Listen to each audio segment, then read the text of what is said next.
You claim to be a Supreme Court judge? Then I'm the damn president, you senile old hag! Hug! The cop screamed, yanking a 78-year-old black woman out of her car like trash. Selena Washington just wanted to visit her husband's grave. Instead, she was handcuffed and humiliated in broad daylight. What he didn't know? She was once a Supreme Court judge who sentenced a sitting governor, made the powerful bow. Now he stood frozen, drenched in sweat, realizing he'd just disrespected a living symbol of justice. She wasn't the one arrested. His ignorance and racism were. What state do you live in? Would cops get away with this where you are? That afternoon in Bakersfield, sunlight angled across the still rows of trees lining Southgate Avenue. The air was quiet, with only the soft breeze brushing against the car windows. Selena Washington sat behind the wheel of her faded silver Lincoln, old but steady, one of the few things she had never replaced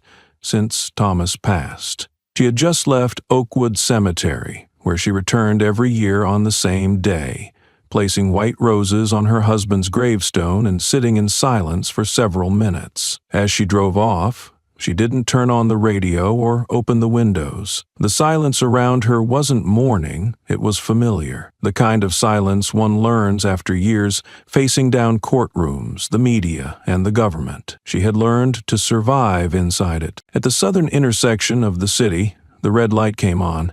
Selena stopped, checked her mirrors, and looked both ways. Everything by the book. But when the light turned green and her car rolled forward, she heard a soft siren. Barely a whisper, but enough to let someone know they were being watched. Flashing red and blue lights lit up her rear-view mirror, a signal of control without explanation. A police car pulled in close behind her, engine running. Selena didn't react. She had taught constitutional law. She had heard countless testimonies about police overreach, but that also meant she understood. Sometimes the law means nothing to someone whose eyes have already made up their mind. She calmly signaled and pulled to the side. Her movements were precise. She turned off the engine, placed her hands on the wheel, sat up straight, eyes forward. She didn't turn to look back, didn't flinch. It was the posture of someone who once held the power to change lives with a sentence. But today, there was no robe, no security detail, no seal behind her. Today, she was just an older black woman driving alone in the late afternoon, and ahead of her was authority in uniform, hand on his gun, not interested in who she was. The door of the patrol car opened. The man who stepped out made his purpose clear with a single glance. White, tall, broad-shouldered, hair cropped short like a fresh academy graduate. His walk was full of confidence, even challenge. Sunglasses hid his eyes, but not the contempt in his voice. License and registration, old lady. No greeting, no reason. Just a cold command, as if she were an object. Selena turned, her voice calm. "Good afternoon, officer. May I ask why I've been stopped?" He frowned, voice sharp. "I said papers. No questions." The words didn't just strip her of rights, they stripped her of dignity. Still, she didn't back down. "Of course, but I'd like to know the reason for the stop." He didn't blink. Rolled through a stop sign. Short. Decisive, as if beyond dispute. Selena knew she hadn't. She remembered the lights, the brakes, the timing, everything perfect, as always. But she also knew arguing now would only provoke him. She opened her mouth, then slowly, deliberately reached toward her purse. Legal, rational, but enough to trigger him. Her car door flew open, air rushed in. "Out. Now," he barked, hand on his weapon, voice fully exposed. Selena kept her voice even. "I have arthritis. I move slowly. I'm also a federal judge. If you need to verify—" "Oh, you're a judge?" He laughed, full of mockery. "Good. Then you must know the law." It wasn't recognition. It was a warning. "Around here, I am the—" His hand grabbed her shoulder, yanking her out so hard her joint flared in pain. She was forced onto the hot hood, her hand pressed against the metal. She didn't resist, not because she couldn't, but because resisting only led one way. Destruction. She felt each inappropriate touch, each empty gaze moving across her body. "I smell marijuana," he said, voice dull like a worn-out script. There was no marijuana, no evidence, no warrant, but he didn't need them. He only needed belief, his own belief, that he would face no consequences. To him, she was just an old black woman driving alone. The truth sat inside her leather wallet, a laminated federal judicial ID he hadn't even looked at. But it was there, and when it emerged, it wouldn't just carry her name, it would carry the gavel she had wielded for decades, now swinging back in a direction he never expected. Selena tried to steady her breathing as the pain in her right shoulder grew sharper. She kept reminding herself, staying calm meant staying alive. Her forehead was still pressed against the cold hood of the car, her aged hands trembling slightly from being held in a weight-bearing position for too long. Yet her eyes, though not turning back, remained wide open, tracking every step of the man behind her. When he finally stopped and seemed to pull away, Selena spoke, not loudly, but firmly. "I am Justice Selena Washington of the United States Supreme Court. I demand you cease this action immediately and call your superior." Her voice was not a plea and certainly not a negotiation.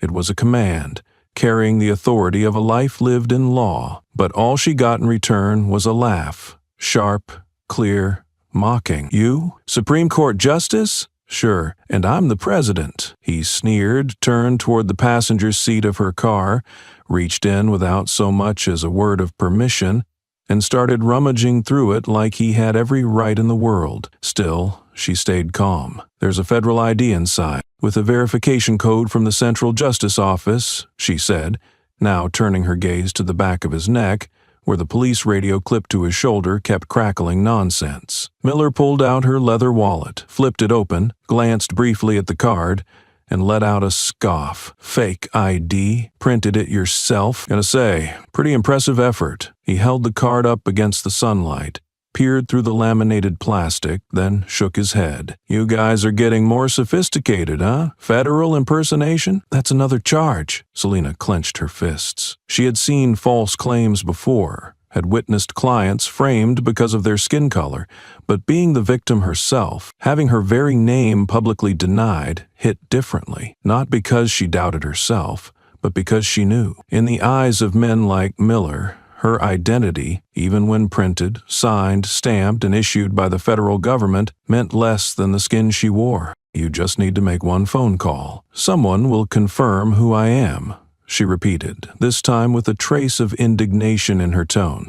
Not angry, but no longer soft. "And while I sit around waiting for your actor friends to show up," he snorted. "No thanks. We've seen plenty of fake officials before. Last time it was a single mom claiming to be a state senator. Then some older guy dressed to the nines said he was a CIA-protected veteran. Same old script." Miller shoved her wallet into his pocket like it was a scrap of bread, then added, "Wrong place for a performance, lady." Selena looked at him, but didn't respond. Her eyes held a terrifying stillness, not of surrender, but of retention. She didn't need to speak further. Every word he uttered now would become evidence, if he lived long enough to hear the verdict. He snapped the wallet shut and tucked it into his chest pocket, as if stashing something trivial or hiding a piece of evidence. No checking ID numbers, no database search, not even a radio call for verification. The only thing he pulled out next was a pair of steel handcuffs. The metallic clink echoed cold and hard in the late afternoon, like a sentence passed in a courtroom without a judge, without a lawyer, without evidence. "Hands behind your back," Miller said,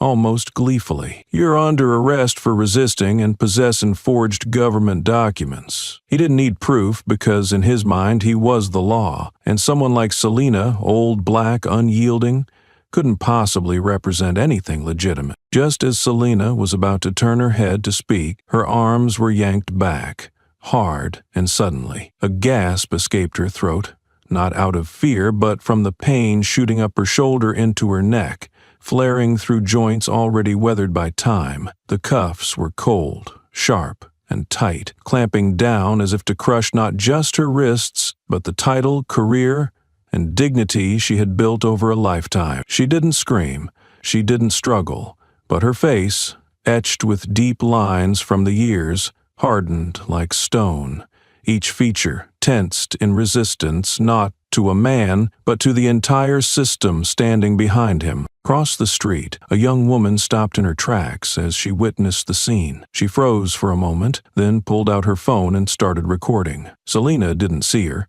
but Miller did, and instead of backing off, he got louder, trying to frame the narrative before the lens. She's resisting an officer and impersonating a federal justice. His voice rang out like a rehearsed line, loud enough to catch the mic, just enough to spin what the viewer saw into a manipulated stream of images. The girl said nothing, just kept her phone steady, and Miller, with the reflex of someone practiced in cover-ups, punctuated every step, every shove, every word, as if building a defense for the future. Blood began to seep from Selena's wrists. The steel cuffs dug deeper into skin no longer elastic. She felt the warmth spreading under her sleeve, but kept her tone calm. "You will be held accountable for this." It wasn't a threat, nor a reassurance. It was a statement from someone who knew exactly what legal consequences could follow each action, and who also knew no one is held accountable unless someone forces them to be. Miller laughed,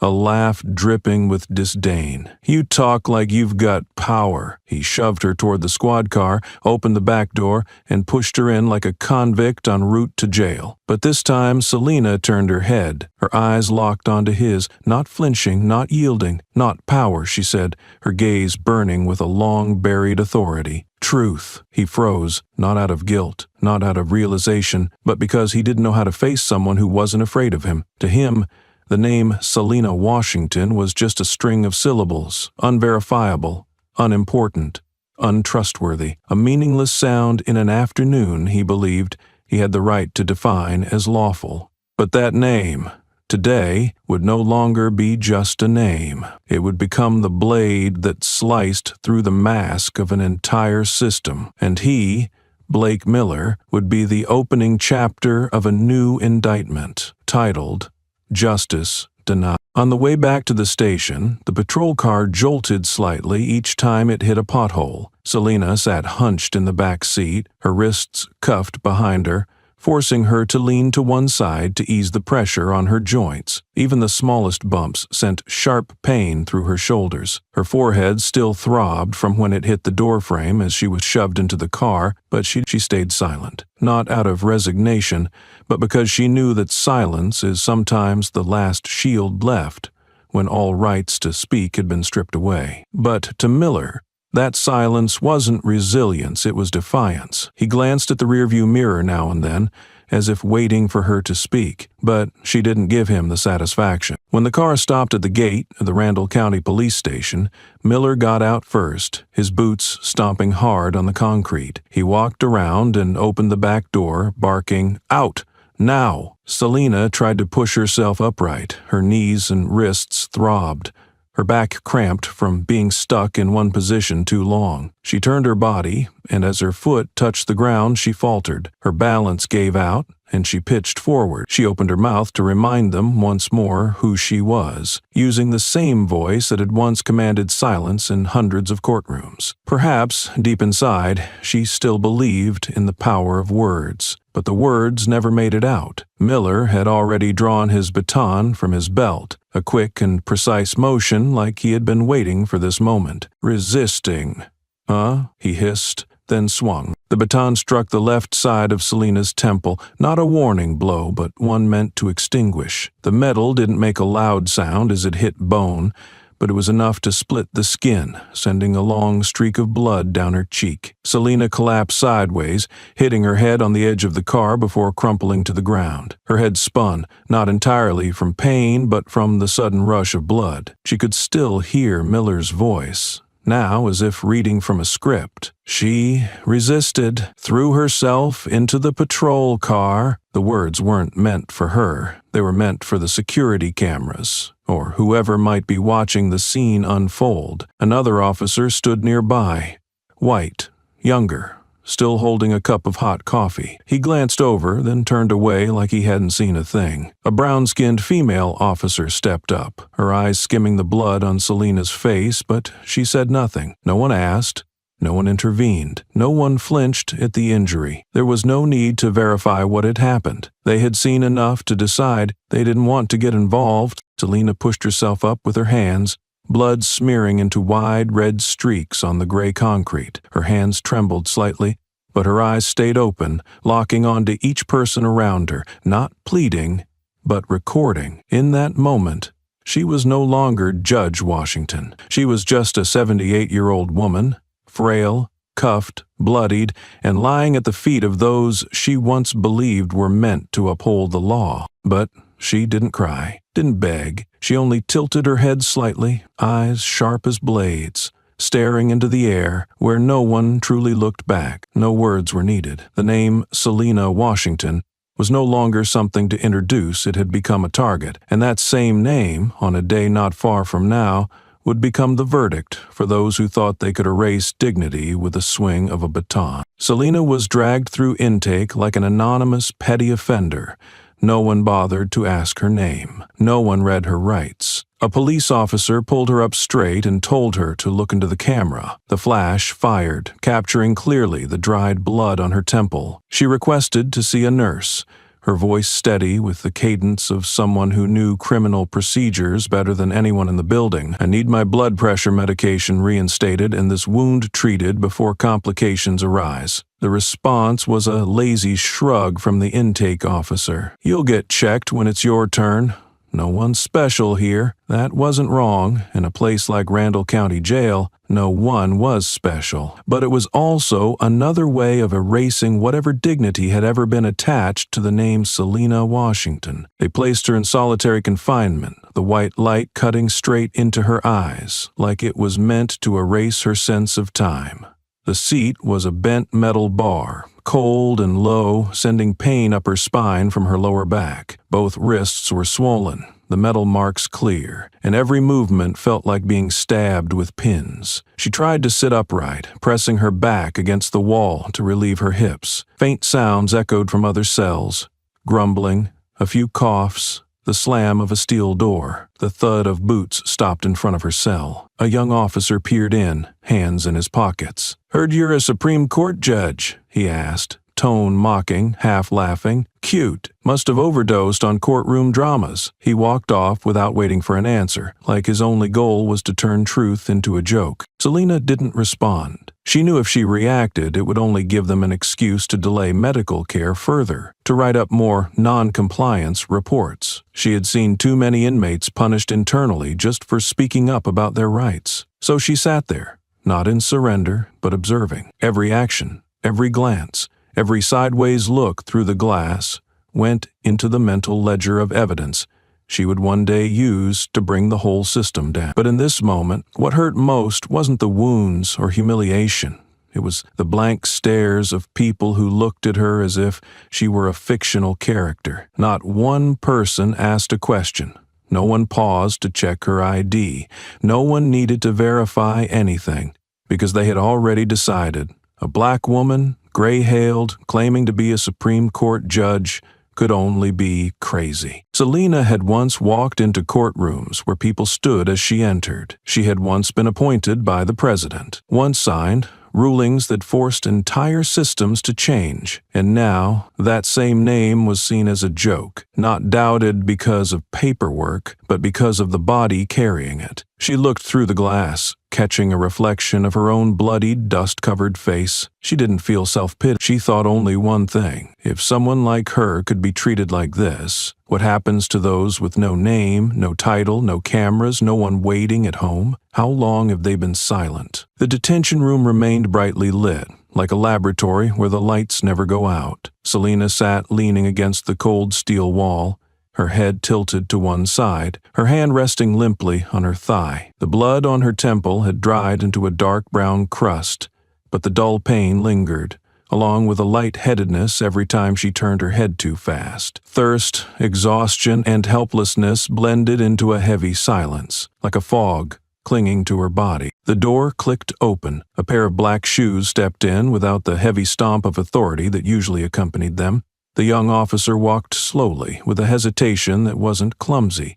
In his hand was a plastic cup of water, and cupped in his palm were 2 white aspirin tablets. Selina didn't look up immediately, but she felt the difference in his approach. No yanking, no roughness, no mocking words. "Ma'am," he said softly, his voice carrying a light Spanish accent. "I brought medicine and water. I thought you might need them." Selina looked up. For the first time in hours, her eyes met a gaze that wasn't filled with contempt. It wasn't the look of someone convinced she was lying, nor that of someone seeing her as a bothersome ghost. It was a probing look, but not condescending, like someone trying to realign a puzzle piece that had just been warped. He crouched halfway down and placed the cup and pills on the stainless steel bench beside her. "Rodriguez," Selina read from the name tag on his chest. "You're new?" "Yes, 3 months." He pressed his lips together and exhaled, as if wrestling with his own conscience. "I know who you are. Your photo's on the wall in my uncle's office. He's a federal clerk at District Court 4. I saw your appointment announcement on the news. And he's told me a lot about you." Selina tilted her head slightly, saying nothing. She waited. Rodriguez leaned closer, his eyes darting briefly toward the cell door, then lowered his voice. "I made a call, a private one, outside the internal system. They know." That sentence didn't exactly bring Selina relief, but for the first time she felt that someone hadn't chosen to ignore the truth, and more importantly, someone had dared to act on it. "I can't do much more right now," he continued, his voice barely above a whisper, just enough for her to hear. "If I get caught, I'll be suspended immediately. But you're not alone." Selina took a sip of water, the aspirin dissolving slowly down her throat. She set the cup down and looked directly at Rodriguez. "Thank you, officer. But be careful. People who believe in justice around here usually end up choosing between silence and leaving the game altogether." He nodded gently. "I know, but I choose the third option. Stand where I should, even if no one sees it." Selina raised her eyebrows slightly. Not in doubt, but in recognition. She saw the truth in his eyes. He was still so young, his face not yet worn down by a cold system. Maybe Rodriguez still believed that a small act in the shadows could let some light through. And she, someone who thought she had seen every type of person in the field, was now reminded that courage doesn't always make noise. It can begin with a glass of water, a quiet phone call, and a gaze unlike any other. Rodriguez left the cell with light but unhurried steps. He didn't look back at Selina, didn't say another word, and didn't let a single expression slip across his face. Every movement was calculated to avoid attention because he knew, in Randall County, even a strange glance could earn you a summons to the quiet room. But as soon as he returned to the duty station, while others were still sipping coffee or finishing end-of-day reports, Rodriguez quietly tapped a few keys on the old personal computer assigned to him. He opened a basic encryption program and entered an internal access code that only personnel linked to the federal court system would have. Behind the facade of a routine data check interface, he typed a short message: "Dispersity, Randall County, PD." He didn't send it by email, not through the internal radio. He used a special digital channel designated for exceptional communications between the court and federal support forces, originally intended for natural disasters or security threats, but still valid under emergency alerts regarding judicial personnel. He wasn't sure the system still worked properly, and even less sure who was on the other end, but he believed if there was a chance for justice to reach the truth, it had to start now, while things were still quiet. No camera recorded the moment Rodriguez stared at the loading screen after pressing send. No one saw his hand tremble slightly as he retyped the password 3 times due to misplaced capital letters, and no one heard the breath catch in his throat when the message appeared. Message received. Initial confirmation in progress. He turned off the screen, cleared the access history, and reverted the interface back to medical logs. Outside, everything seemed normal. One officer sat with his back to the surveillance feed, a supervisor loudly complaining about the night shift, and a few other cops joking around near the locker area. No one knew something had just been set in motion. None of them realized that a federal investigation, even just a preliminary one, had started its countdown. Inside the detention room, Selina remained still, her head resting on her arm, her back curled slightly from the dull ache running from her lower spine to her neck. Her eyes were half closed, not from sleep, but from sheer exhaustion. She didn't know that, at a keyboard 2 hallways away, something had been triggered, and even less than the legal lectures she used to give about legitimate intervention within systems of misconduct, which once felt like mere theory, were now being transformed into concrete action by a young officer. Rodriguez wasn't a hero yet.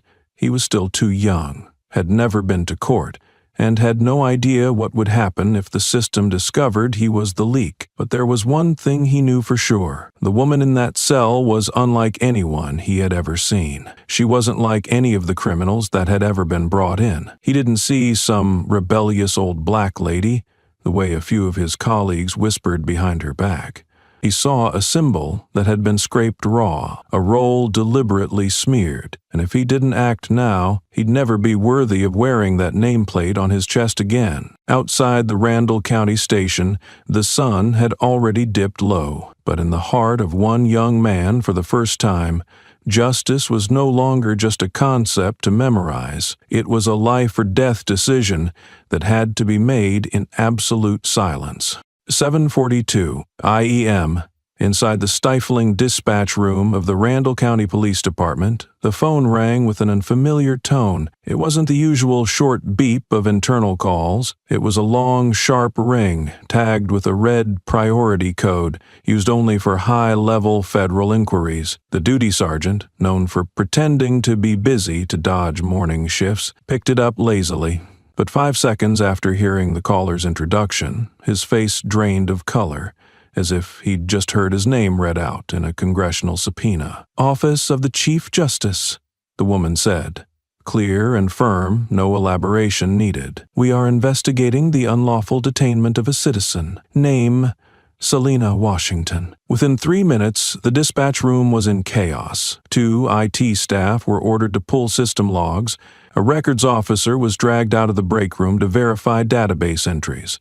The fax machine began churning nonstop, receiving directives from federal offices. Everyone on the morning shift, from the jail key holder to the booking officer, was called into position. No one understood what was going on, only that unfamiliar names kept appearing in documents. Justice Selena Washington, Dr. Wilma Quinton's office, and the Supreme Court of the United States. Sheriff David Russell understood. When the second call rang through to his personal phone, he was still in shorts, finishing his toast in the kitchen. Hearing the line, "We need urgent verification regarding a matter potentially involving judicial immunity," he almost dropped his phone. He stammered, "Yes, yes," while scrambling to find his uniform. Sweat broke out on his forehead before he left the house.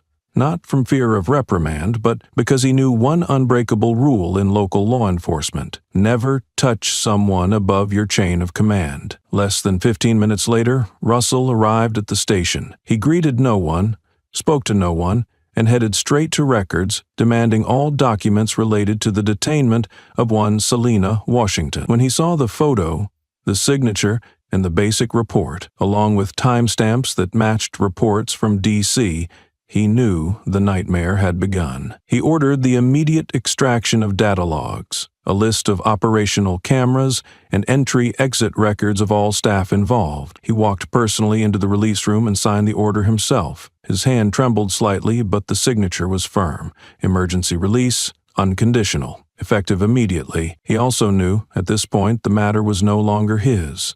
The Department of Justice would step in. The media would sniff it out. And worst of all, the woman they had treated like a nameless, homeless old lady was in fact one of the highest-ranking legal authorities in the country. What truly frightened Russell wasn't the title Supreme Court Justice. It was what he read in the raw federal report. Detainee declined medical assistance. Evidence of physical assault. Officers refused to verify identity. This wasn't an administrative mistake. It was a structural failure. And the most damning part? Selena Washington, fully conscious, fully aware, remembered every detail. The cell door opened without orders barked or dominance displayed. Instead, a quiet awkwardness hung in the air. The middle-aged officer, usually known for yelling at cuffed detainees, spoke softly this time, eyes downcast. "Mr. Washington, you're being released. We sincerely regret this. It was a misunderstanding. We hope for your understanding, an apology wrapped in 3 layers of denial, shifting all blame to confusion. Selina said nothing. She rose slowly from the steel bench, back straight, gaze clear. A gray coat was brought in. A nurse, likely pulled from administration, lowered her head to check blood pressure, then timidly asked, "Would you like an ice pack, ma'am?" Then came the offer. "We can arrange a ride for you if you'd like." A series of gestures labeled as concern were only activated because her real identity had sent the system into shock. Selina declined the coat, declined the ride, and most of all declined the empty gestures. Instead, she issued requests. Preserve all detention records, no deletions, no accidental edits. Back up all security footage from the past 24 hours, including intake, cell block, hallway, and parking lot. Document every minute of her detention, from the moment the cuffs went on to the moment blood trickled down her forehead. A young officer scrambled to open his notepad. A clerk hesitated, whispering, "Are you sure you want everything recorded?" Selina looked at him. Her eyes weren't angry. They were cold, so cold the room fell silent. When Sheriff David Russell entered, forcing a polite smile and extending his hand as if they were old law colleagues caught in an unfortunate misunderstanding, Selina didn't take it. When he leaned in and whispered the line the system had used to bury thousands of incidents, "We hope to resolve this internally. No need for a scandal," Selina replied with a sentence that froze the room. "No, you just arrested, assaulted, and humiliated a Supreme Court justice, and I want every second of your so-called standard procedure documented as evidence." No raised voice, no threats, but every word was a blow to the department's media training playbook. And at that moment, everyone understood. This was no longer an internal matter.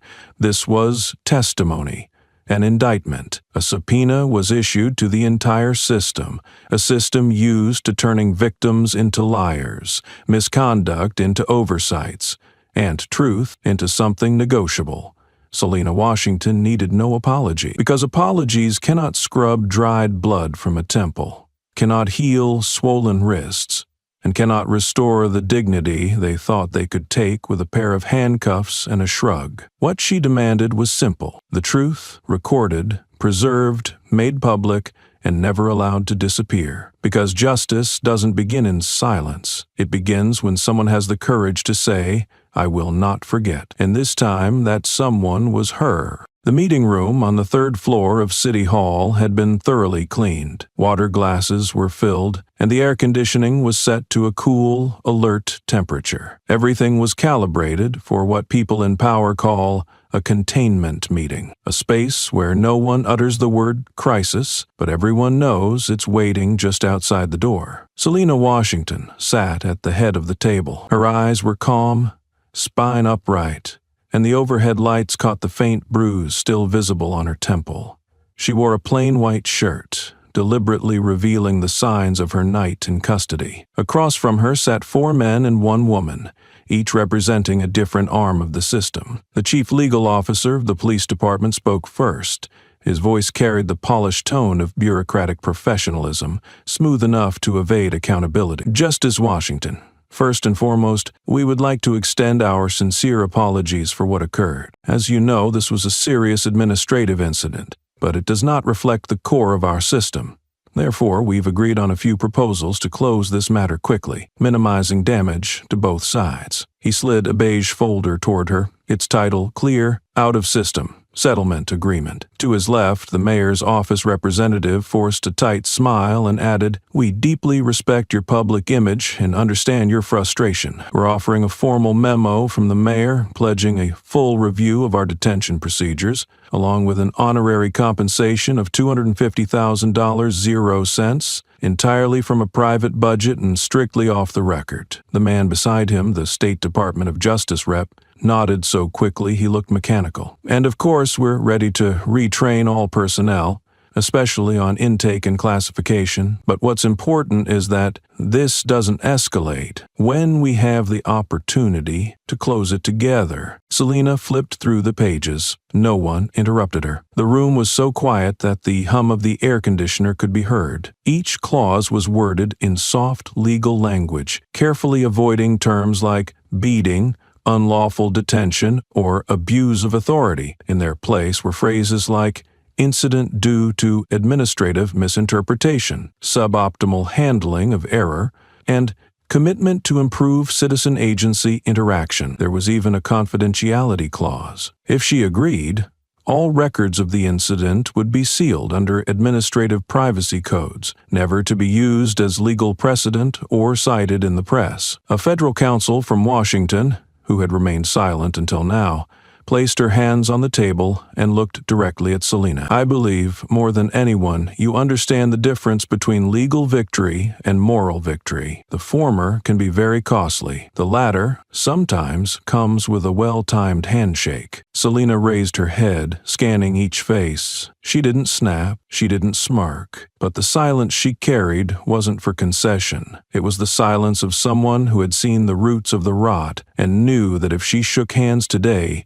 no one else would have the strength to stand up tomorrow. What they called an honorable resolution felt to her like a gently closed latch on a door, behind which a swamp continued swallowing those without names, without power, and without the fortune of a Supreme Court phone call. And for that reason, the handshake would never happen. The room remained still. Smiles stretched thin. Designer suits couldn't mask the unease in their eyes. The offer had been made. The exit routes are crafted. All that was left was the word agree. But the woman at the head of the table, with silver hair, bruised temple, and thin hands resting squarely before her, wasn't responding as they'd hoped. Selina Washington didn't pound the table. She didn't demand more. She didn't bargain with authority. She simply turned the settlement pages, slowly, as if reading a testimony, not an offer. Then she placed her hands flat on the table, raised her head, and looked each person in the eye. Her voice wasn't loud, but each word hit the tiled floor like a gavel. "I don't need an apology that no one hears," no one replied. She continued, now as if reading a formal indictment. "I demand a full investigation, not only into the officer who assaulted and detained me, but into the entire processing, response, and oversight protocol at Randall County Precinct. I demand that the custody records remain unaltered. I demand that all camera data, which exists and what conveniently malfunctioned, be made public, and I demand an independent oversight committee, not appointed by the police, not by the mayor's office, to transparently investigate this incident." The police department's attorney opened his notebook but froze halfway. The DOJ rep looked down, pressing his lips together. The federal advisor from Washington folded her hands and sighed. None of them had ever been flatly rejected at this level. But, then again, none of them had ever faced someone who wasn't here to reclaim her dignity, but to dissect the system from the inside. "You want my silence?" Selina said, her eyes steady on each of them. "Not because I'm wrong, but because I'm right, and I have the authority to make people listen." She paused, then made every word deliberate. "I'm not fighting for myself. I'm fighting for those who never got the chance to reclaim their name after being labeled a senile old lady and pushed into the dark." The words struck the room like ice water. No one smiled anymore. No one pretended to be friendly. Awkwardness gave way to silence, not the silence of agreement, but the silence of people who had just been exposed. Selina stood, unhurried. She folded the settlement papers and pushed them to the center of the table like an unclaimed item. Then came the final words, closing the meeting, opening the battle. "My silence, if I gave it, would be complicity, and I am not someone you can buy with a settlement outside the public record." The door shut behind her. No one stopped her, no one saw her out. In that moment, they understood. The crisis was no longer about managing public backlash. It was about choosing the wrong person to silence. A woman who didn't need a spotlight, didn't wave signs, didn't require media on her side. She needed only one thing, the truth, and the entire system would now be forced to answer for trying to bury it. Michael Chen's office was on the third floor of an old red brick building, tucked behind a private legal archive he had rented since his days working part-time in legal aid. It used to be a gathering place for difficult lawsuits and complex countersuits, but now it had become the center of an investigation no one dared to name, unearthing the foundation of Randall County's law enforcement system. Selena sat at a dark wooden desk in front of a computer screen linked to the Citizen Records database, a portal inaccessible without an authorized access code. Michael was hunched over stacks of old case files, complaints that had been closed more than a decade ago. They worked in silence for 3 hours,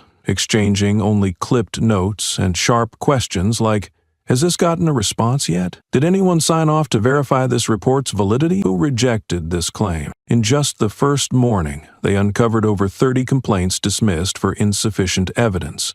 But what caught Selena's attention wasn't the number, it was the repetition. The same group of officers, the same type of justification, the same signature on the rejections. Administrative Lieutenant Darren Cole, a name never mentioned in the media, but behind over 70% of all internally dismissed complaints. When Michael accessed a secondary storage system, where the county court kept backup copies of civil filings, they discovered something more serious. The files had never been lost. They hadn't gone missing, hadn't glitched, and hadn't been withdrawn by the complainants. Instead, metadata revealed that the files still existed, but had been relabeled internally under the tag "Identity of Complainant Unverifiable," even though the originals had full names, ID numbers, and legally verified addresses. One 2017 file stood out. A man named Marcus Thompson filed a complaint after being held at gunpoint by 3 officers as he exited a supermarket.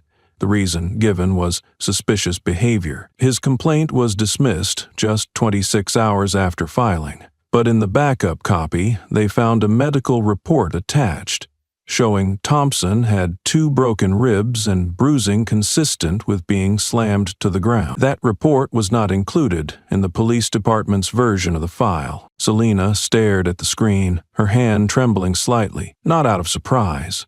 She had known this wouldn't just be about a few bad cops, but she hadn't expected the cracks to show so clearly. This wasn't random. It was systematic, built, protected, camouflaged by the very people entrusted to uphold justice. Michael turned toward her, holding a freshly printed stack of papers. "I think I found signs of large-scale file suppression. There's a chain of internal emails between Cole and a deputy admin officer. The content's vague, but every thread ends with complaint file number, has been handled, and each one matches the files that disappeared." Selena nodded quietly.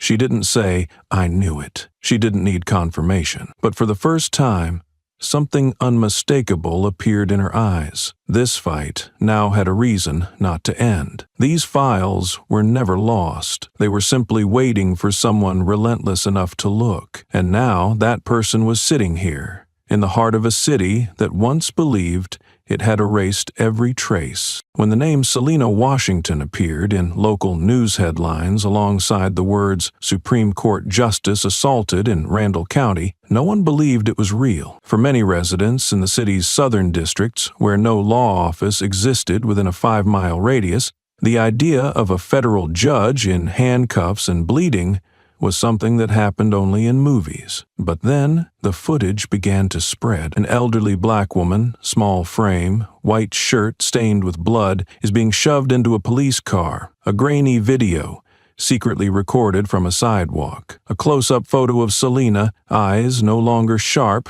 but her presence unmistakable. Michael was the first to say what Selena herself hadn't yet put into words. "If they could do this to you, what do they do to people without a name?" And that question led them to the next turning point. It was no longer about combing through records in an office. It was time to listen to those who had been forced into silence. They began organizing small meetings in churches, community centers, and local diners owned by residents. No seminars, no recordings, no reporters.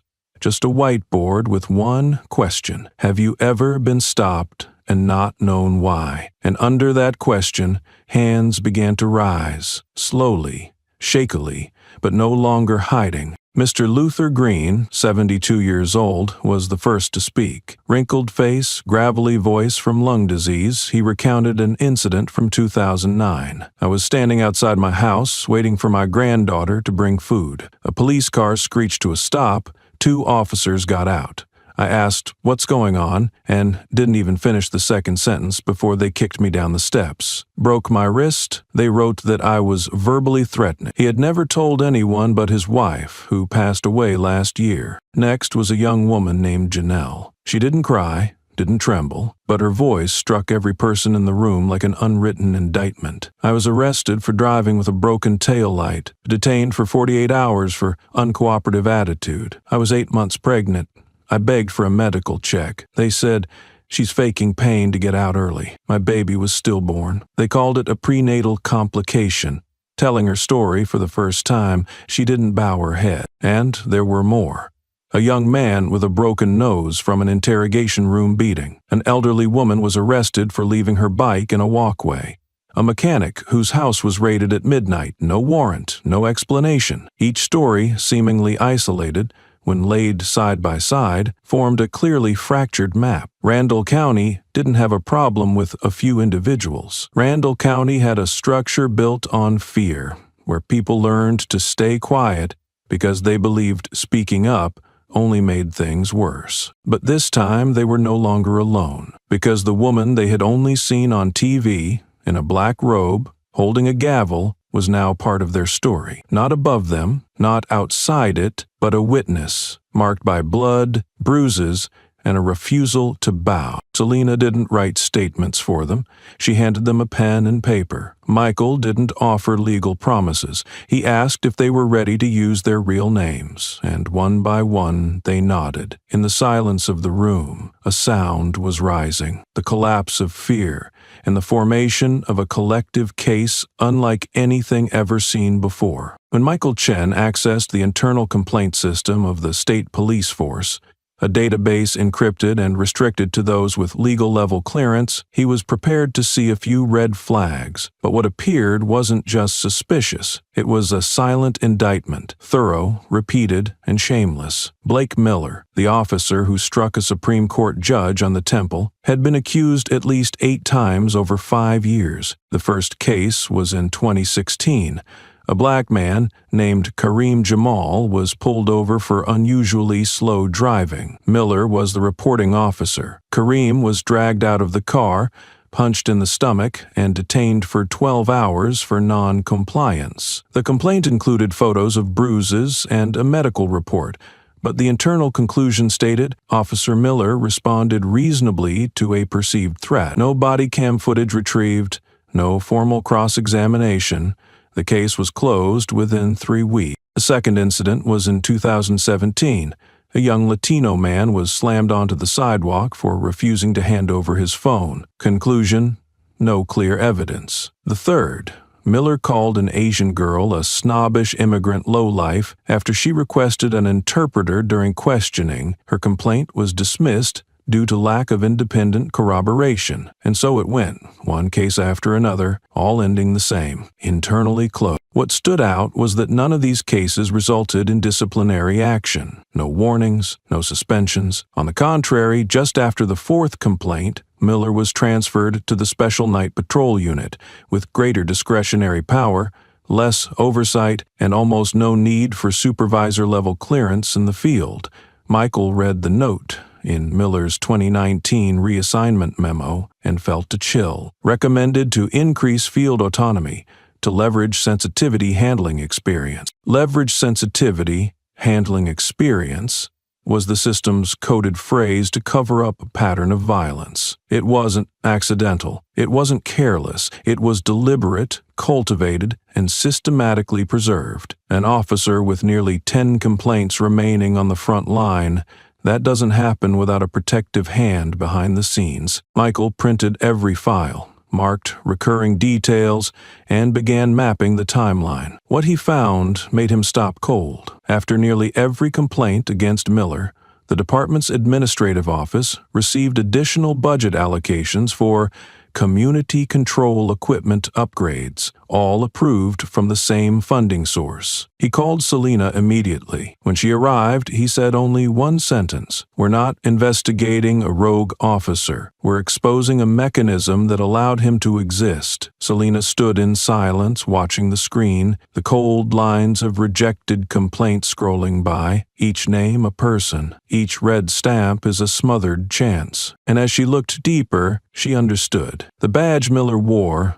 wasn't just a symbol of the law. It was a shield, forged from silence, reinforced with privilege, and polished by the helplessness of those who once dared to speak up, only to be brushed aside with 3 words: insufficient grounds. But this time, the grounds were right on the table, and they would not be forgotten. Michael sat in a dim room, pale yellow light casting shadows over a screen showing 3 parallel windows: Randall City's public contract portal, the state's business registration database, and the law enforcement budget allocation files. He wasn't looking for proof of conspiracy. He was tracing a blueprint, a network Selena once described. If you want to know why wrongdoing goes unpunished, follow the money paid to those who look away. The name David Russell, current chief of police, appeared in a business record nearly 12 years old. The company, Clear Secure Solutions, specializes in private security services, co-founded by Russell and a man named Thomas Jackson. Just a few years later, Jackson entered politics, became a city councilman, then was elected mayor of Randall. The company was voluntarily dissolved right before his inauguration. But here was the irregularity. Every contract for police training, riot gear, and community support services afterward went to newly established companies, registered under relatives of both men. Michael checked the addresses. The same building. The listed representative, Jackson's former personal assistant. Formation date, right after Clear Secure shut down. And those rotating contracts, public funds paid back into the hands of those running the system, totaled more than $6 million, 0 cents over 5 years. Selena walked in just as Michael was reviewing a detailed financial report. He pointed to the list: rubber bullet kits, bulletproof vests, and training packages for handling disruptive behavior, all signed off from Russell's office, fast-tracked by the mayor. No public bidding. She didn't respond. Then Michael switched to a second data set, the names of individuals who'd filed excessive force complaints, especially those involving Miller. 7 of them had written directly to the mayor's office after police-level complaints were dismissed. All 7 received rejections citing beyond jurisdiction or insufficient basis for action. In 3 cases, Mayor Jackson himself signed the denials. One victim, Marcus, who suffered broken ribs, had handwritten, "If not you, then who will protect the people from your police?" Selena read that line, and her hand tightened slightly, not out of anger, but because the pieces were finally coming together. The police chief, the force operator, the mayor, the budget approver, the middlemen companies, the funnel for the money, and officers like Miller, the instruments of fear. Her case wasn't an anomaly. It was merely the first loose thread pulled from a web tightly woven by power, profit, and silence. Like a strained cable, one pulled strand made the entire system tremble. And this time, the person pulling didn't run. That person was Selena. She looked at Michael and said slowly, "If we ever bring this into the light, don't stop at the baton holders. Bring the signature on the contract and the hand that stamped the denial into court, too." Michael nodded. He understood. This wasn't about correcting a personal injustice anymore. It was a declaration of war against a rotting structure that had gone unchallenged for far too long because no one dared to name it. Late afternoon, in the small back room of Mount Zion Church, the last rays of sunlight streamed through a stained glass window, casting faint purple and amber streaks across the wooden floor. Selena and Michael sat at the far end of a long table, facing 5 people long accustomed to never being invited to speak. All of them were over 65. All had lived their entire lives in Randall. They had once been neighbors, teachers, postal workers, and victims no one ever named correctly. Mr. Matthew Harris, 81, began the conversation. His voice was deep and slightly hoarse, but every word came out clearly, as if he had rehearsed this moment 100 times in his head. It was a night in 1998. I was having dinner with my wife when there was a knock at the door. 3 officers stood there, said they had a tip that someone was dealing drugs inside. I told them they were wrong. We'd lived there over 30 years, never had trouble. Then one of them kicked the door in, barged through, and knocked my wife's plate to the floor. No warrant, no apology. He paused, hand trembling slightly as he lifted a glass of water. I filed a complaint. Never heard back. Next was Mrs. Claudette Robinson, 76, a retired nurse. I was pulled over on my way to a night shift. They said my car matched the description. I asked, "What description?" "I've driven that car for 10 years. No tickets, no issues." They didn't answer. When I reached for my documents, one officer pulled me out, dislocated my shoulder. I reported it to the department. A week later, the file vanished. He gave a small laugh, empty of joy. I used to think maybe I said something wrong, but now I know. I just asked the right question. Mr. Raymond Cole, 70, spoke about loss. I was arrested while sitting in the park near my house. There was a protest happening about a land seizure. I wasn't part of it, just reading the paper. An officer said I was causing a disturbance and threw me in a van. Later, they charged me with resisting because I wouldn't sign the citation. That record disqualified me from a home improvement loan. I couldn't afford the repairs. I lost my house, all because of a lie in a file. Others spoke up. An elderly man was beaten from behind while walking home from the market because he resembled a fleeing suspect. A woman was held in a holding cell for 2 days for not carrying ID while out buying medicine. The stories seemed different, but all shared one thing. No one ever called them back. No one explained. No one saw their names in any official report. Michael wrote everything down. Selena listened like she was hearing the longest indictment of her life. She didn't interrupt, didn't ask follow-ups. She knew they had waited a lifetime to tell this, not to demand justice. Many had stopped believing in that long ago, but just to know that what happened wasn't imagined, that it wasn't nothing, that it wasn't their fault. When the session ended, Selena didn't let the stories stay as memories. She looked at each face, lined with time and layered injustice, and said plainly, "No persuasion, no ambiguity. I want everything you shared today recorded, under oath. And if you agree, we'll make it evidence." No one replied immediately. They looked at one another. Some bowed their heads, not in hesitation, but because it had been so long since anyone asked for the truth. Then Mr. Raymond, the one who lost his home, nodded first. "If you won't stay quiet, then I shouldn't either." That sentence became the spark. One by one, they agreed. No bargaining, no fear. With Michael's guidance, each testimony was rewritten as a legal affidavit, complete with dates, locations, actions, and the names of officers if remembered. It wasn't just storytelling anymore. They began retrieving what they had once hidden away. Medical bills for injuries never compensated, arrest reports written in vague, evasive language, photos of shattered doors, photos of unhealed bruises, a complaints file, and rejection letters received. Every small detail, once dismissed, was pieced together, forming a living record of systemic abuse, where victims were never called by name and the truth was buried beneath "case closed" stamp. Selena and Michael worked for 3 straight days. No luxury office, no high-tech recorders, just a long wooden table in a prayer room, an old printer, a few folders, and a whiteboard bearing a single question. How long have we stayed silent? It wasn't a question that needed answering. Every affidavit was an answer in action. When Michael had gathered enough to form a collective file, he gave it a name, the Randall File. Voices never heard. From 5 cases, they expanded to 10, then 20. Word spread quietly through the community. A Supreme Court justice wasn't staying silent, and she was listening. Those who had once hesitated to name names, who thought themselves too small to fight the system, now came to the church with photos, old documents, faded hospital bills. They didn't say much. They just placed the papers on the table and said, "I want to tell mine too." Selena didn't call it a movement. She didn't launch a campaign.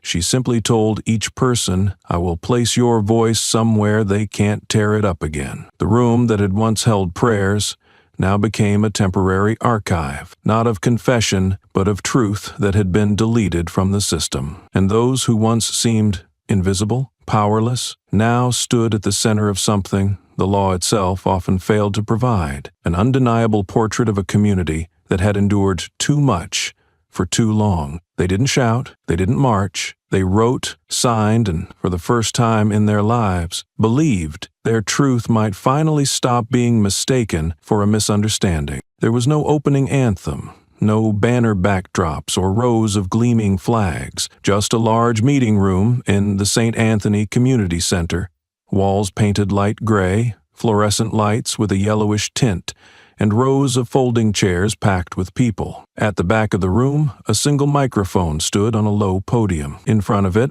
a long table covered in white cloth held thick folders meticulously labeled.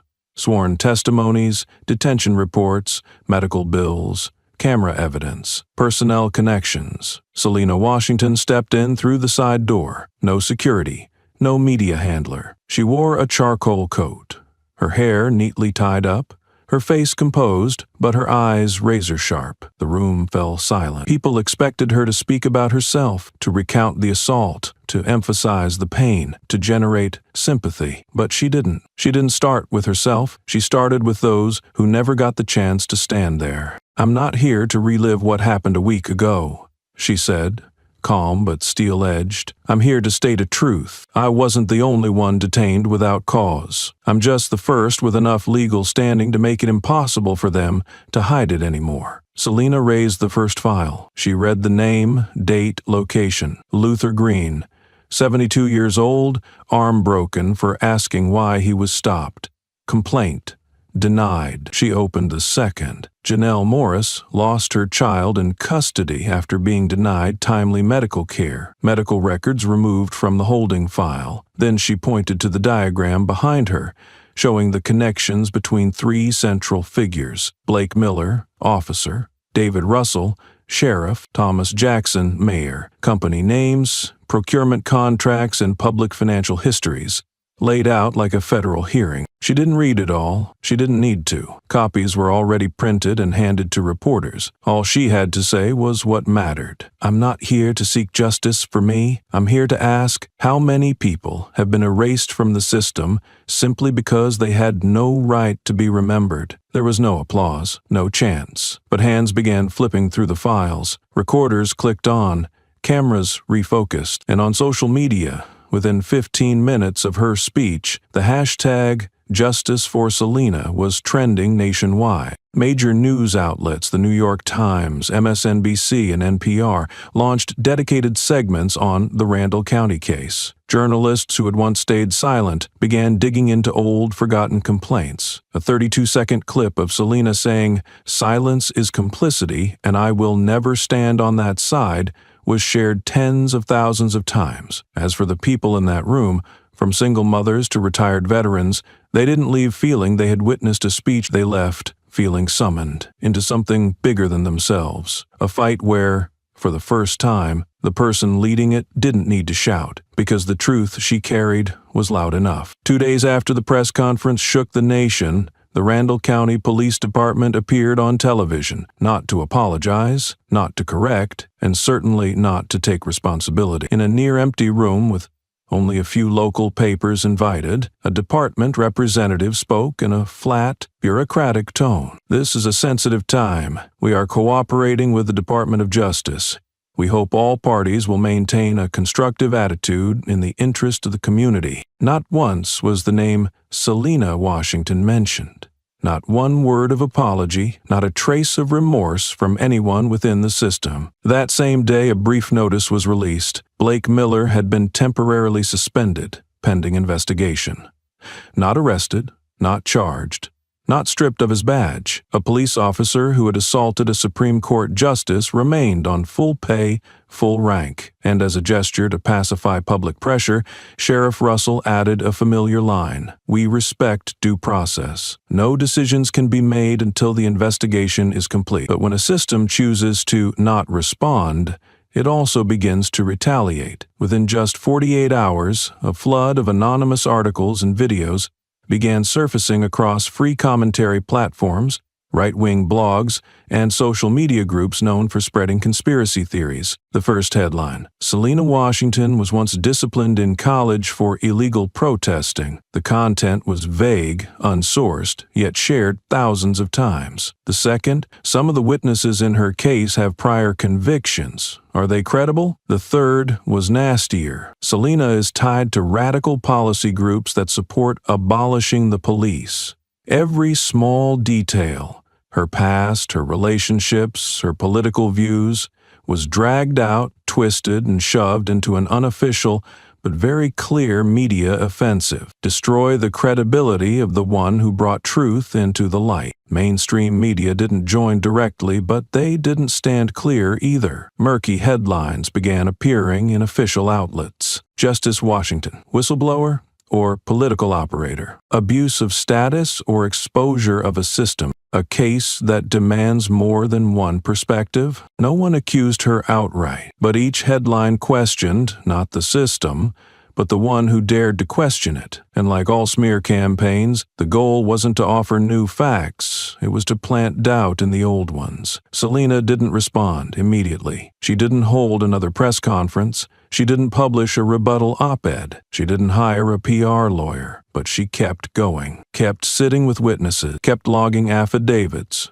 kept signing documents addressed to the Department of Justice. Because she had always known, truth doesn't need consensus. It only needs to be said, repeated, confirmed, evidenced, until denial becomes impossible. And she also knew this: when a system chooses to attack the messenger instead of answering the message, it's not a defense mechanism. It's proof that the first blow had struck a nerve, and this was only the opening move. It started with the motion sensor light by the front door. It was supposed to turn on with any movement, but for 3 nights in a row, it stayed off. Selena thought it was a simple malfunction. She changed the bulb, tested the electrical system, then called in a technician. They found nothing wrong. On the 4th night, the home security alarm went off at 3 a.m., then shut off abruptly after 3 seconds. There were no signs of forced entry, but all data from the porch camera's control unit had been wiped clean. The next morning, stepping out into the backyard, Selena noticed the back door latch was misaligned, the hinge slightly bent. Nothing had been stolen. Her computer, cash, and jewelry were all intact. But she immediately checked her file cabinet. A single printed dossier, hard copies of budget loop contracts between the police department and an intermediary firm owned by a relative of Russell, was gone. In its place was a clean, precise gap, too deliberate to be called accidental. Selena called the local police. They arrived, examined the scene, took a few photos, jotted down a short report, then left. Exactly 26 minutes later, the official record read, "No clear signs of forced entry, no material loss, insufficient grounds to determine criminal motive." She requested surveillance footage from neighboring homes, but most residents replied, "Our cameras didn't record anything that night." Some looked at her with unease, as if they knew something but wouldn't say it. Just 3 days later, Michael Chen was attacked in his garage at 6:15 IEM. He was about to get in his car when a masked man wearing gloves struck him hard on the right arm with a metal pipe. The attacker didn't take his wallet, didn't steal the car, didn't say a word. He smashed Michael's laptop, then walked away, as if there for one specific task. When police came for a statement, they concluded, could be a social conflict or a failed robbery. No clear motive identified. No warrant was issued. No criminal investigation was opened. Selena immediately submitted a full report of the incidents to the U.S. Department of Justice. The file included photos, the scene investigation, a list of missing documents, Michael's testimony, and injury photos. The intake system recorded, "Report received, under review, a week passed, no response." No visit, no questions asked. In over 40 years in the justice system, Selena had seen cases smeared, twisted, buried under subtle pressure, but never had she seen calculation this cold. No direct threat, no death threats, no evidence left behind. Just subtle touches, at the right time, in the right place. to deliver one message: we're watching, and if you don't stop, we know exactly where to go. But what those behind it didn't account for was that Selena no longer had a stopping point. They took the files. She had backups. They hurt Michael. She bandaged the wound and kept writing. They erased the footage. She started collecting testimonies, by hand, on paper, and in the memories of those willing to risk everything for the truth. When the porch light went out, it didn't mean the light was gone. Sometimes that's when those in the dark begin to step forward, with nothing left to lose and nothing left to fear. Less than a week after the press conference and the release of damning evidence, Selena began noticing familiar signs.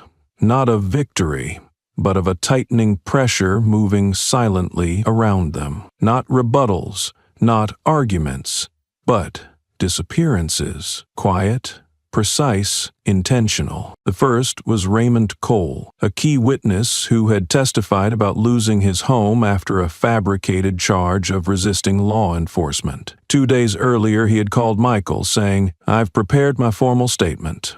I'll sign it Tuesday morning." But Tuesday came and he didn't show. His phone rang unanswered. No one opened the door at his house. When Michael went to the hospital where he'd been receiving pneumonia treatment, staff said he was transferred at the request of family. When asked about relatives, they only said, "We can't disclose that." Oddly enough, Raymond had no children. His wife had passed. For the last 10 years, the only next of kin listed in his medical records was a niece in another state, who confirmed she had signed nothing and knew nothing of a transfer. The second was Janelle Morris, the young woman who had shared her story of losing her baby while in custody. Selena had arranged for her to sign a sworn affidavit, the final step in filing the class action suit, but Janelle didn't show up. Her texts went unanswered. Her phone was disconnected. When Michael drove to her last known address, the landlord said, "She left suddenly yesterday. Didn't say where, just packed a few things." Selena listened silently. She wasn't surprised, only more certain that they had entered territory others didn't want touched. The third witness, a man who had his nose broken for failing to comply with movement instructions in a public park, told Michael he had received an anonymous message. Just one line. "You don't want your name showing up in the obituaries, do you?" No sender ID, no follow-up call. But when he printed the message out, his hand still shook. He said, "I've lived 63 years, seen a lot, but I've never seen them this scared." That night, Michael, his arm still in a cast, sitting in a folding chair in their small office, turned to Selena. His voice wasn't weak, but it carried a weariness he couldn't hide. "What if we've gone too far?" Selena placed the file folder on the table, poured him a glass of water, and sat across from him. The warm light above cast shadows down her cheek and along a spine that stayed straight as steel. She didn't need long to respond. "No, Michael, we've finally arrived at the right place." The answer wasn't meant to reassure. It was a conclusion, a confirmation that everything that had happened, the attacks, the break-ins, the erased footage, the threatened witnesses, weren't signs of failure. They were the clearest evidence that they had struck the core of a malignant power structure. They thought a few hits, a few messages, a few disappearances would be enough to smother a fire. But what they didn't understand was this: fire doesn't start from rage. It starts from silence, compressed until it has nowhere else to go. And this time, the ones silent are standing behind someone who doesn't bow. No one's backing down now, not even as the dark begins to move. On the computer screen, a spreadsheet appeared. Short numbers, blue and red columns that seemed harmless at first glance. But as Selena and Michael looked closely, they realized they had just opened a door into the darkest core of the system. This wasn't a financial report or population statistics. It was an internal evaluation document measuring the performance of police patrol units, coldly titled Field Action KPI Summary, Randall Region 20152022. From the very first line, the criteria read like behavioral commands: number of traffic stops, number of warrantless person and vehicle searches, internal complaint resolution rate within 30 days, legal complaint mitigation rate. Next to each metric were status columns: Meeting standard, exceeding standard, needs improvement. Not a single item measured community engagement, witness trust, or transparency. Everything revolved around reaction speed and the rate at which citizen voices were silenced. Selena scrolled down to the detailed statistics and stopped. A small line of text, 10 pt font, sat at the bottom of the table. Demographic breakdown and field interventions. Q1 2021, Black, 47%, Latino, 31%, White, 19%, Other, 3%. Selena frowned. Black and Latino populations combined don't even make up a third of this county, she said. Michael had already checked. Last year's census showed 21% Black, 10% Latino. That meant these minority groups were being stopped, searched, and detained at over 3 times their representation in the population. Beneath each chart and in the corners of every analysis sheet were signatures, handwritten approvals by regional commanders. Clean, sharp handwriting, unapologetic. And then on the final summary page, a name appeared. David Russell, signing off on the KPI targets as Senior Direct Action Regional Commander. Signature date, 3 months before Selena's arrest. This is a scoreboard, Michael said quietly. A scoreboard of suppression turned into job metrics. This isn't about individual misconduct. It's a strategic directive. Selena said nothing. Each page turned revealed another layer of the system. No need for darkness or coded language. Everything was printed, circulated internally, and carried out daily like routine work. Nowhere did it say, race. The document used phrases like potential threat profile, behavioral risk indicators, and high surveillance index zones. But when Michael cross-referenced the maps with population data, the conclusion was simple and chilling. The high surveillance zones overlapped almost perfectly with neighborhoods predominantly Black and Latino. Selena needed no further analysis. She printed every page, logged each document, and marked each approving signature with a red pen. This wasn't about a few officers mishandling procedures.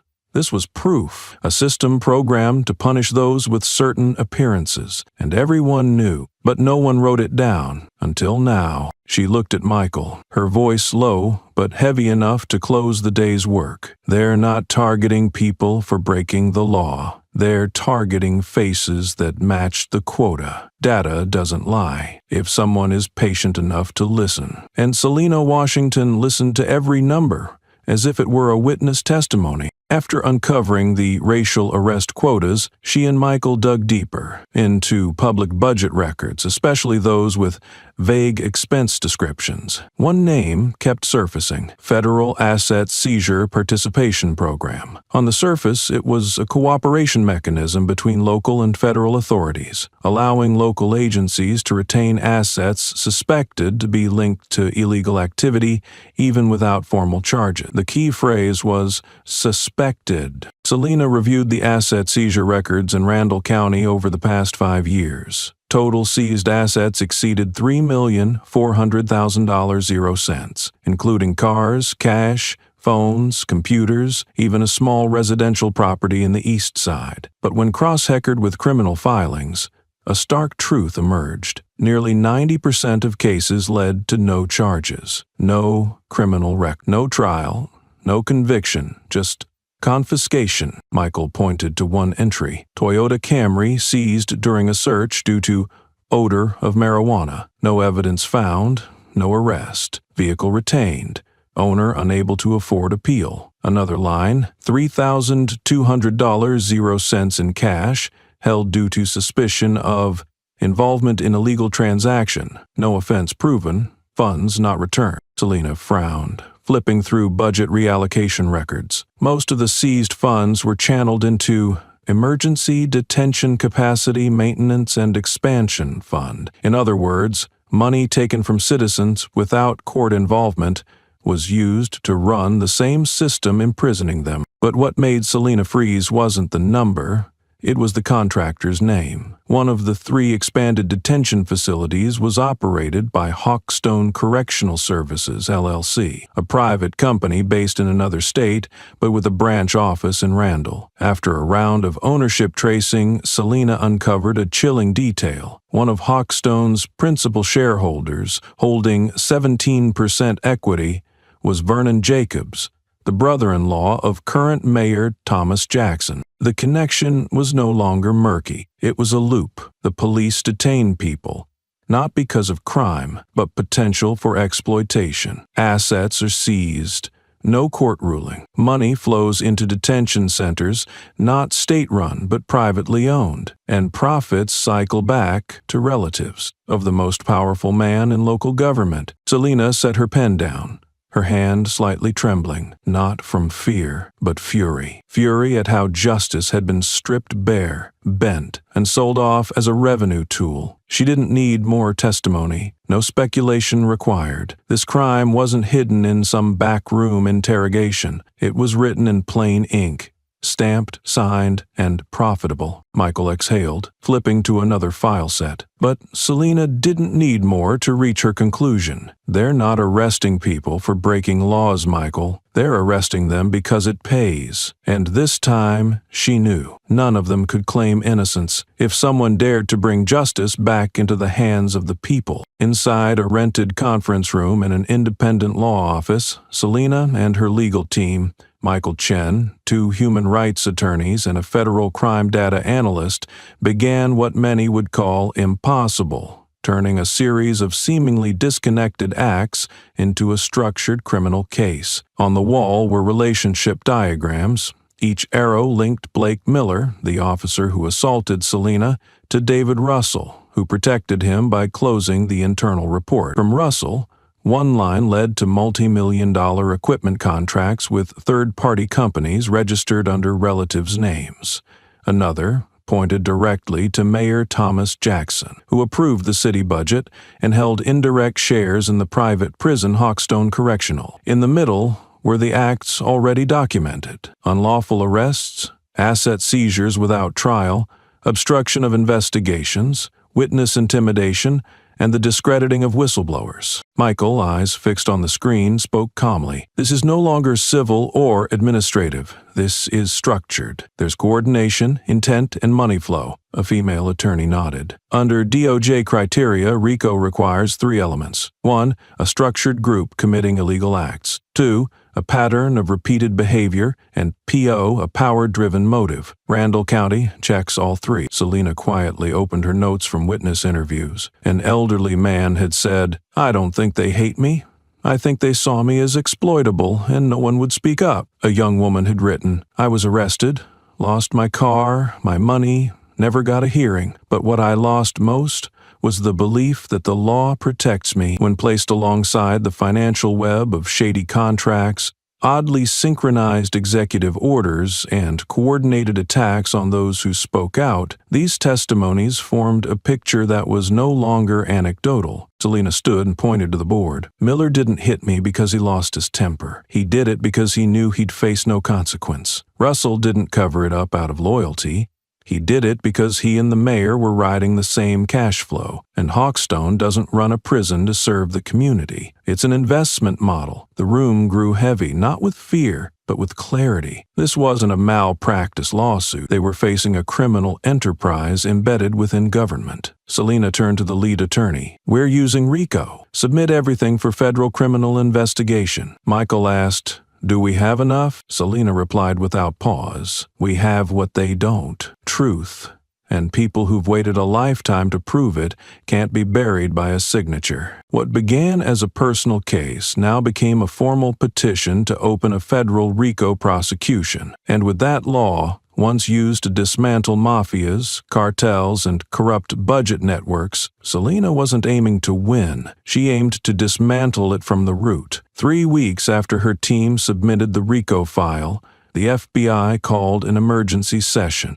No press release, no media allowed, but within 48 hours, 3 search warrants were signed, targeting the Randall City Finance Office, Hawkstone Correctional's headquarters, and the office of Sheriff David Russell. When the federal black SUV parked in front of the police department, no one still thought this was about a 78-year-old lady pulled over. What Selena had built over 2 months, every affidavit, every confiscation receipt, every dollar tracked through public contracts, had transformed a personal incident into a federal criminal indictment of a structured organization with clear criminal intent. What shocked federal agents wasn't just the brutality, but the precision. Every link in the chain was cloaked in legality. Arrests justified by reasonable suspicion, property seizures under expanded federal statutes, funding routed through correctional capacity budgets, and staffing shifts disguised as performance optimization. Had Selena not pieced together step by step, the entire network might have lasted decades more,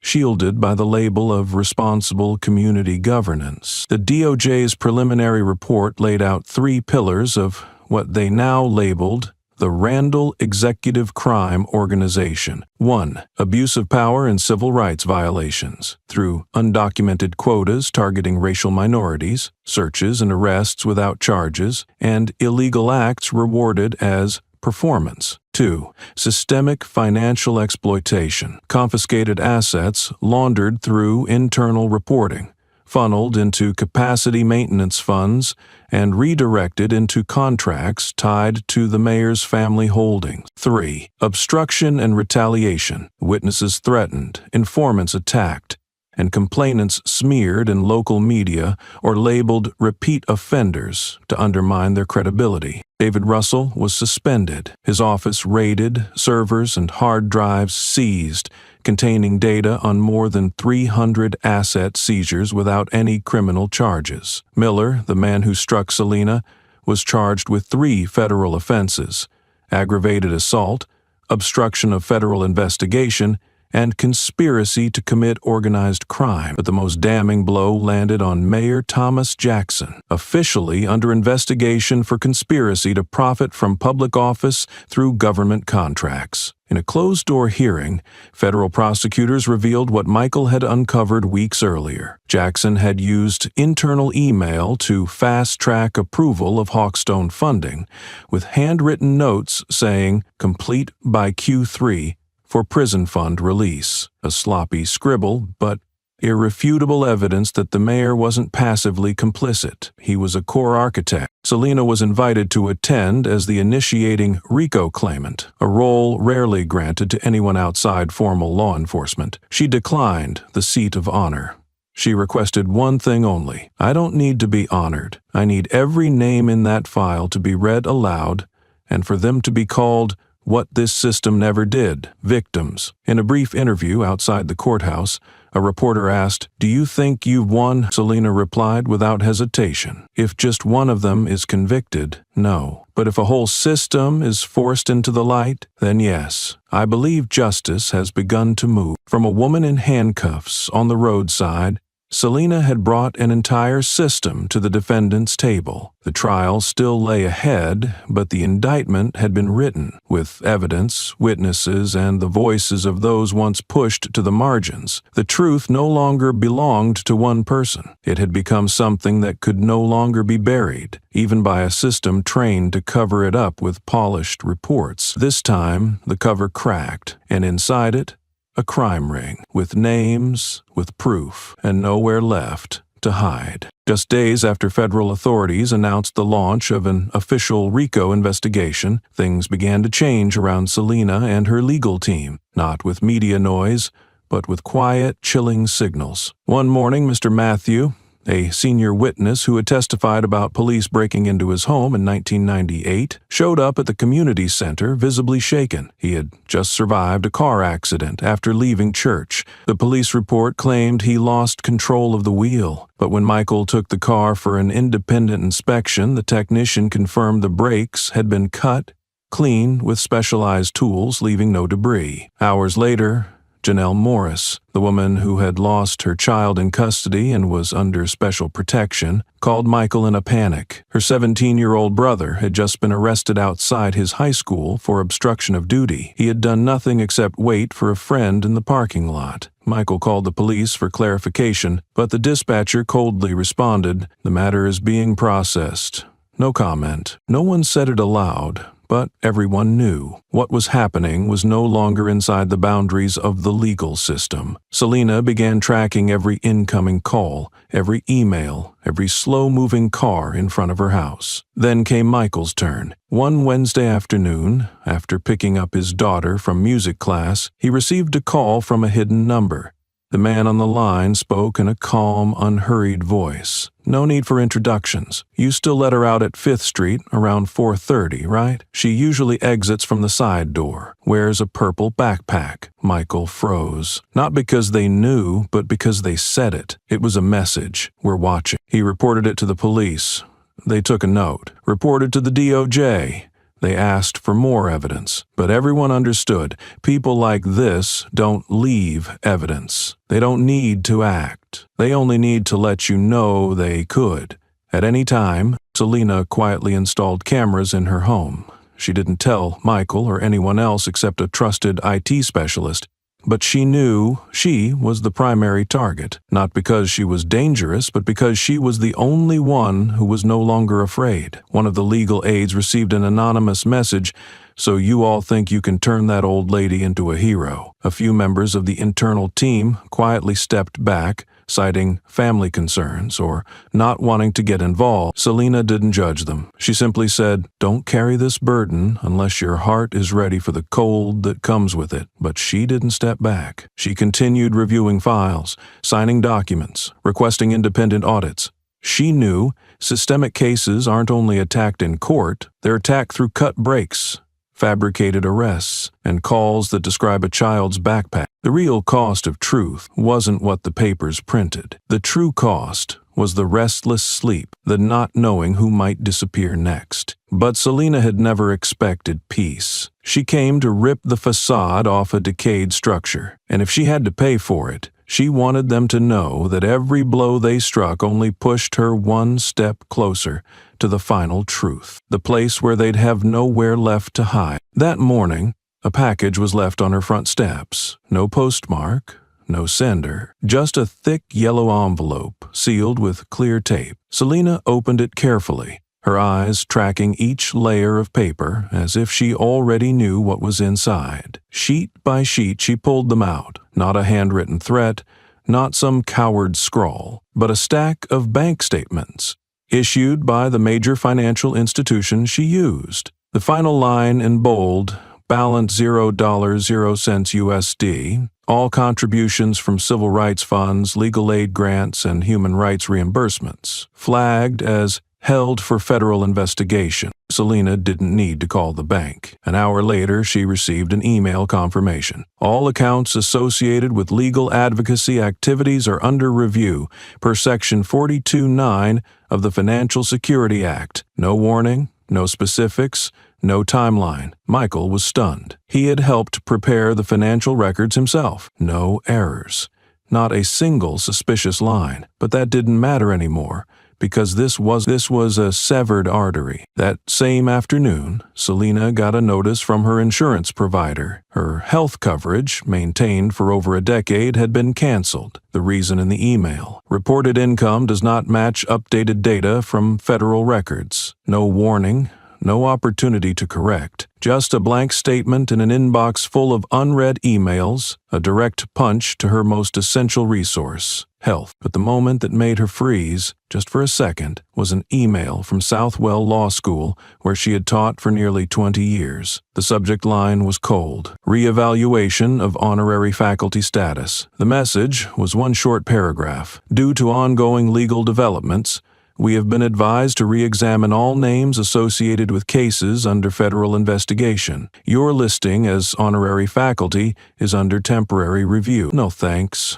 no respect, just the sterile detachment of an institution too afraid to touch fire. They weren't trying to silence her. They knew that wouldn't work, so they chose another strategy: erase every place she once belonged. No bank account, no insurance, no alma mater, no title, every trace of the woman who once worked inside the system, scrubbed clean as if she had never legally existed. She was no longer seen as a figure of merit, but as a threat to be neutralized by cutting her off at the root. Michael, shaken, asked quietly, "They're stripping you of everything." Selena looked up, her eyes calm, not angry, not broken. "No, Michael, they're stripping themselves bare, because if this is what they have to do, it means we've truly made them afraid." It wasn't a victory speech. It was confirmation. The system was no longer countering with logic. It was swinging blindly at the one who dared reach into its core. What they didn't know was this. Selena had lost more before. She had lost a husband, been abandoned by colleagues, called a senile rebel on national TV, but she had never stepped back. And this time would be no different, because if justice comes with a price, she would pay it, so long as others would no longer have to pay in blood, silence, or death misfiled on clean white paper. The earthquake didn't begin in a courtroom, not with a search warrant. It began with a young face at a microphone, standing tall, not looking back. In a crisp white shirt and neatly cropped hair, Rodriguez, the officer who had once quietly placed a glass of water and an aspirin beside Selena in her holding cell, stepped forward publicly before the federal press. America was no longer watching just because of an assault case, but because for the first time someone inside the system had stepped out of line and said, "I saw it. And I can't stay silent. My name is Carlos Rodriguez. I've served as an officer with the Randall County Police Department since last August.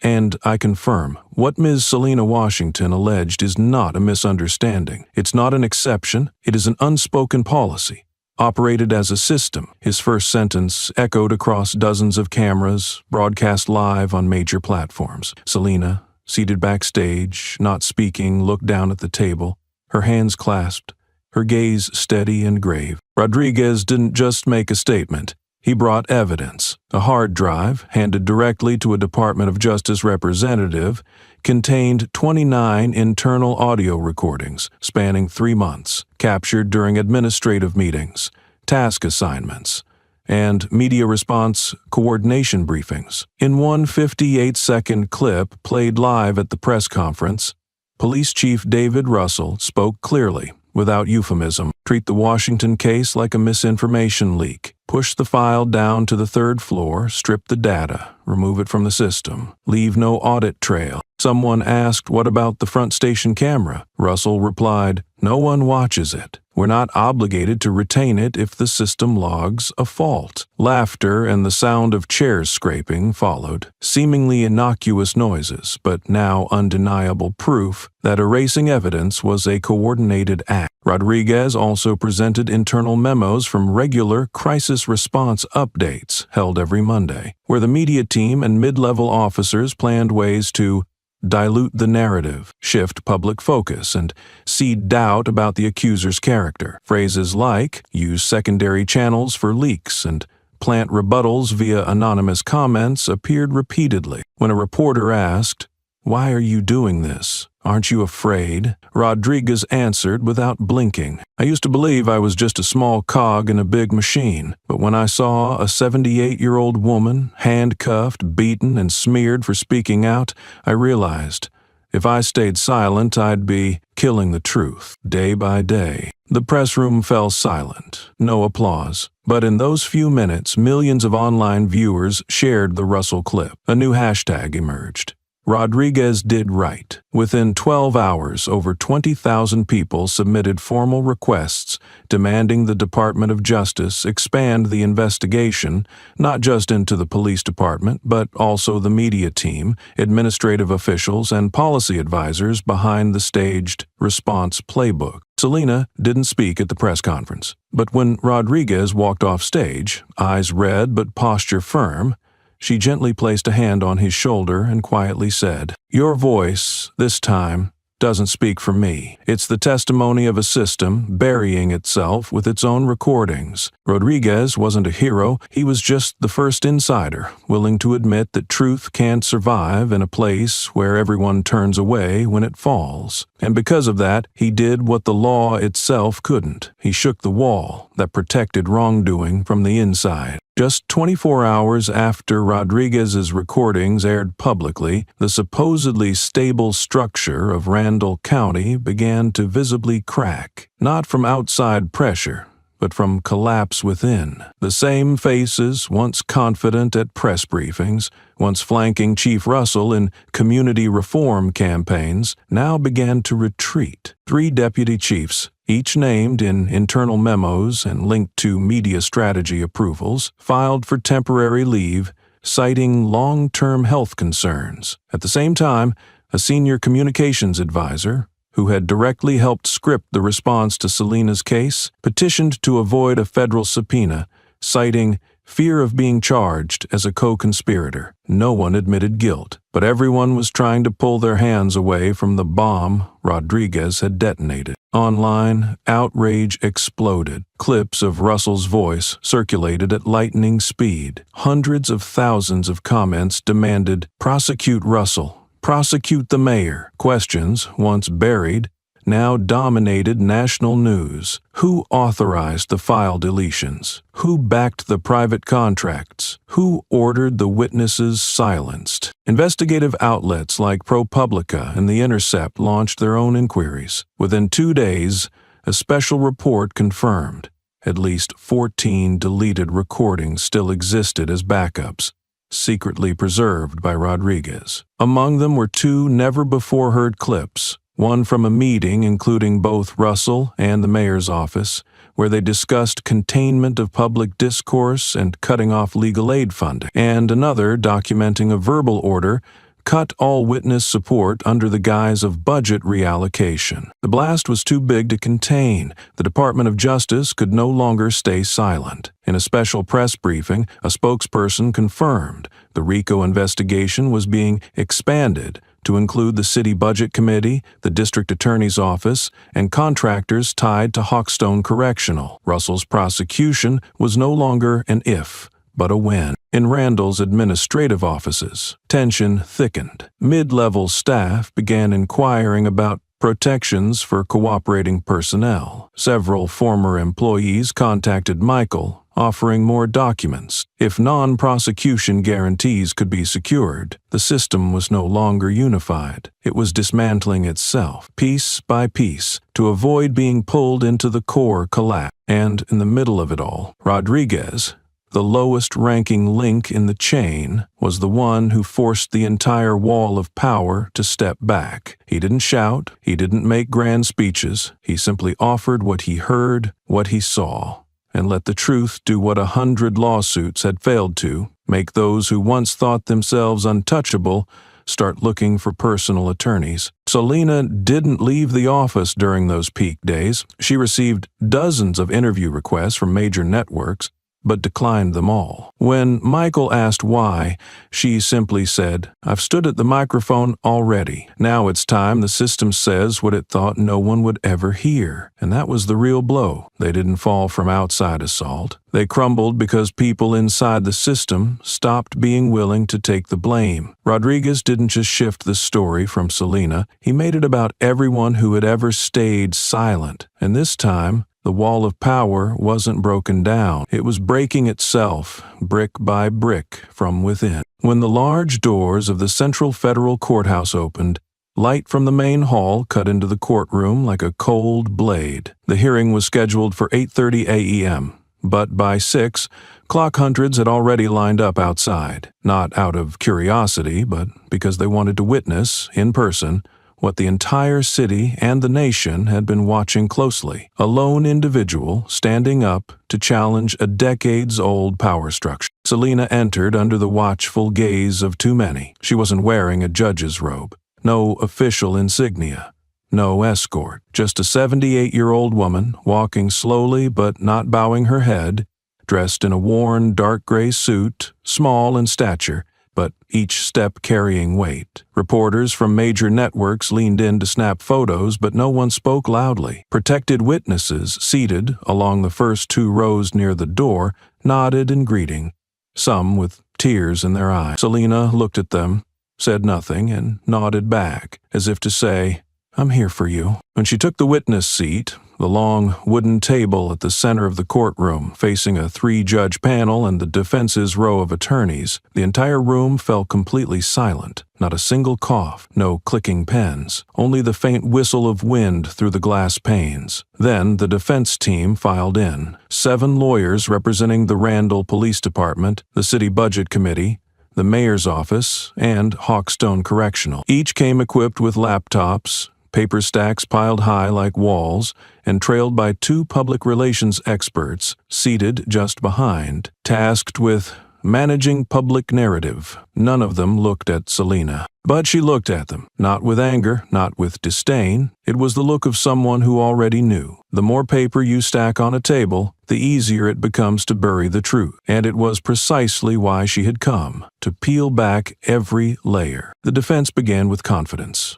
Their lead counsel presented counterarguments regarding jurisdiction for applying RICO, citing clauses about lack of direct criminal enterprise intent. But within minutes of Selena beginning her testimony, no one looked at documents anymore. Every person in the room was focused on her, because her words were not a defense. They were a reconstruction of a chain of crimes, told in the calm voice of someone with nothing left to hide and nothing left to fear. She recounted the moment she was pulled over, forced out of her vehicle, not for breaking a law, but for fitting a prejudice. She spoke of the cold handcuffs, the blood on her temple, the officer's indifferent gaze as he looked at her federal judicial ID and called it a fake. But she didn't stop there. She went on to Raymond, to Janelle, to the witnesses who disappeared, the staffers threatened, the accounts frozen, and to the voices from inside, like Rodriguez and former employees who had begun submitting internal files to the federal prosecutor's office. As the session paused for recess, Selena stood up slowly. The opposing attorneys kept scribbling, adjusting files, but the sweat beading on a few foreheads said what they wouldn't admit. Everything they brought today was meant to discredit one woman. Yet that woman had an entire community standing behind her. Selena was no longer a victim. She was now a witness, not just to a court, but to the history of a city that thought it could buy silence with budget lines. But this time, the budget wasn't enough, because the truth had a name, and that name was now sitting upright in the center of the courtroom, gaze unwavering, alone, but not solitary. The courtroom remained solemn, but no longer cold. Each sentence of Selena's testimony dropped like a stone on a still lake, quiet, but sending ripples that could not be stopped. She didn't raise her voice, didn't bang the table or lift her hands, but her tone, clear, composed, and steady, carried the gravity of someone speaking not for herself. She reconstructed each piece as if reanimating a living crime scene. I was pulled over for no reason other than they believed I didn't belong on that street. I was dragged from my car, handcuffed, bleeding, and detained like a fraud, not because I was guilty, but because I didn't bow my head. When I presented my federal ID, they called it fake. When I asked to speak to a supervisor, they laughed. Her words landed without interruption, but behind the judges, the gallery shifted. People sat upright. Some nodded, others covered their mouths. She didn't stop at her own story. She continued. After I was released, I didn't go home. I sought out those who'd been taken in the night, those whose property had been seized, those who lost family in silence. I documented statements, copied files, matched invoices, and then, one by one, like Raymond, like Janelle, they began to disappear, not because they were wrong, but because they dared to speak. Selena paused, looking directly at the audience. And it wasn't just them. The system tried to suffocate anyone who spoke. They froze accounts, canceled insurance, threatened relatives, and they thought that would be enough. At that moment, a man in the third row pulled out an envelope. The woman beside him whispered. Then both nodded. Moments later, another woman, clutching an old file folder, stood up. No one told them to, but the silence in the courtroom was gone. By the end of the recess, more than 20 people had come forward to register as volunteer witnesses. A former city finance clerk presented internal memos of unauthorized fund reallocations. A former Hawkstone detention employee brought a memo outlining non-scheduled detention quota increases, and a woman who once worked reception at the mayor's office handed Michael a printed email with the subject line, "Keep Washington's name out of all press responses." This was no longer a hearing about one arrest, no longer the testimony of one victim. It had become a public reckoning between those the system had drained and the system now scrambling to hold its ground. No one in the gallery remained seated. Each person who rose carried a discarded puzzle piece, and together they didn't reveal administrative error, but a machine built to silence, to hide, to crush. Selena stepped back, yielding the floor to others. She had no more to say, because now the truth no longer needed a microphone. It had dozens of people still speaking, and a nation now listening. This trial was no longer the courts alone. It had become the first sentence written by the public, and this time, not even the most powerful could bow their heads and turn away. The ruling was scheduled for a Monday morning. No fanfare. No rows of officers guarding the courthouse, but everyone present knew today was not about closing a case. It was about unlocking a door that the Randall power structure had kept sealed at all costs for decades. When Judge Eleanor Gaines emerged, her face stern and her eyes unreadable, the courtroom fell silent. Everyone present, journalists, lawyers, citizens once pushed out of justice's reach, and even representatives of the defendants, understood that a single sentence, a single strike of the gavel could change everything. The judge didn't elaborate. She read directly from the decision. The Central District Federal Court approves the class action filing, led by Ms. Selena Washington, on the grounds that systemic violations affecting a legally disenfranchised group have been sufficiently established. The words hit like lightning against the once impenetrable walls of the Randall Police Department,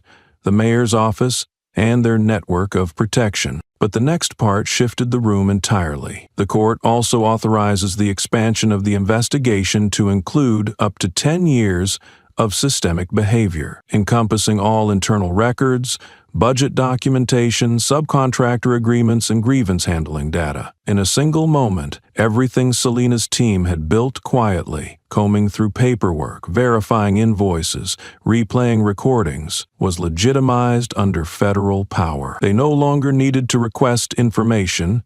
Now they had the authority to subpoena, search, cross-record, and introduce every detail as criminal evidence. No city department or individual could cite administrative confidentiality to deny cooperation. Behind Selena, Michael could hardly contain his reaction. Around the courtroom, journalists lifted their eyes from laptops, typing frantically. On the opposing bench, legal reps from the mayor's office leaned in to whisper, visibly pale. Russell wasn't in the room, but he would surely hear what had happened and realize this wasn't about one officer anymore. This was an excavation of the whole governing structure. Selena didn't smile. She didn't cry. As she left the courtroom, she clutched a thick, red-stamped copy of the ruling. One sheet, 8 paragraphs, 4 sentences of decision, but heavier than every previous hearing combined. In front of the cameras, she offered a single line. They used to call this a closed chapter. Today, the court said,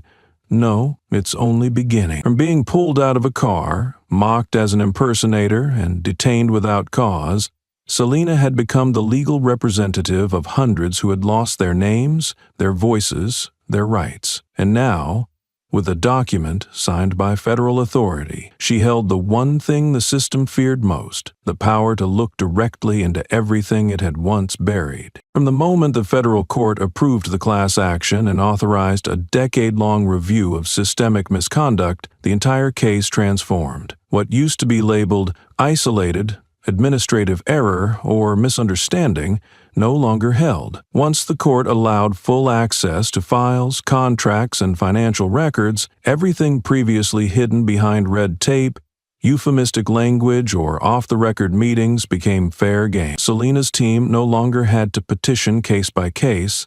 They had the right to demand, and every agency involved had the obligation to comply. Within 3 days, her lawyers had issued 19 subpoenas, targeting financial agreements between Randall officials and 4 private firms linked to the asset forfeiture program. At the same time, they activated federal witness protection protocols, opening the door for those silenced by fear to now speak freely. The effect was swifter than expected. 2 mid-level accountants from the city budget office voluntarily submitted testimony, along with dozens of internal transfers marked interim advance or non-budgetary reallocation. An IT manager at Hawkstone Correctional handed over a hard drive containing audio of meetings between prison executives and police officials discussing quarterly detention quotas, and most critically, a deputy mayoral chief of staff requested prosecutorial immunity in exchange for internal emails referencing maintain stable detention numbers to secure maintenance funding. Under growing pressure, the Justice Department launched a special task force in coordination with the Office of the Federal Controller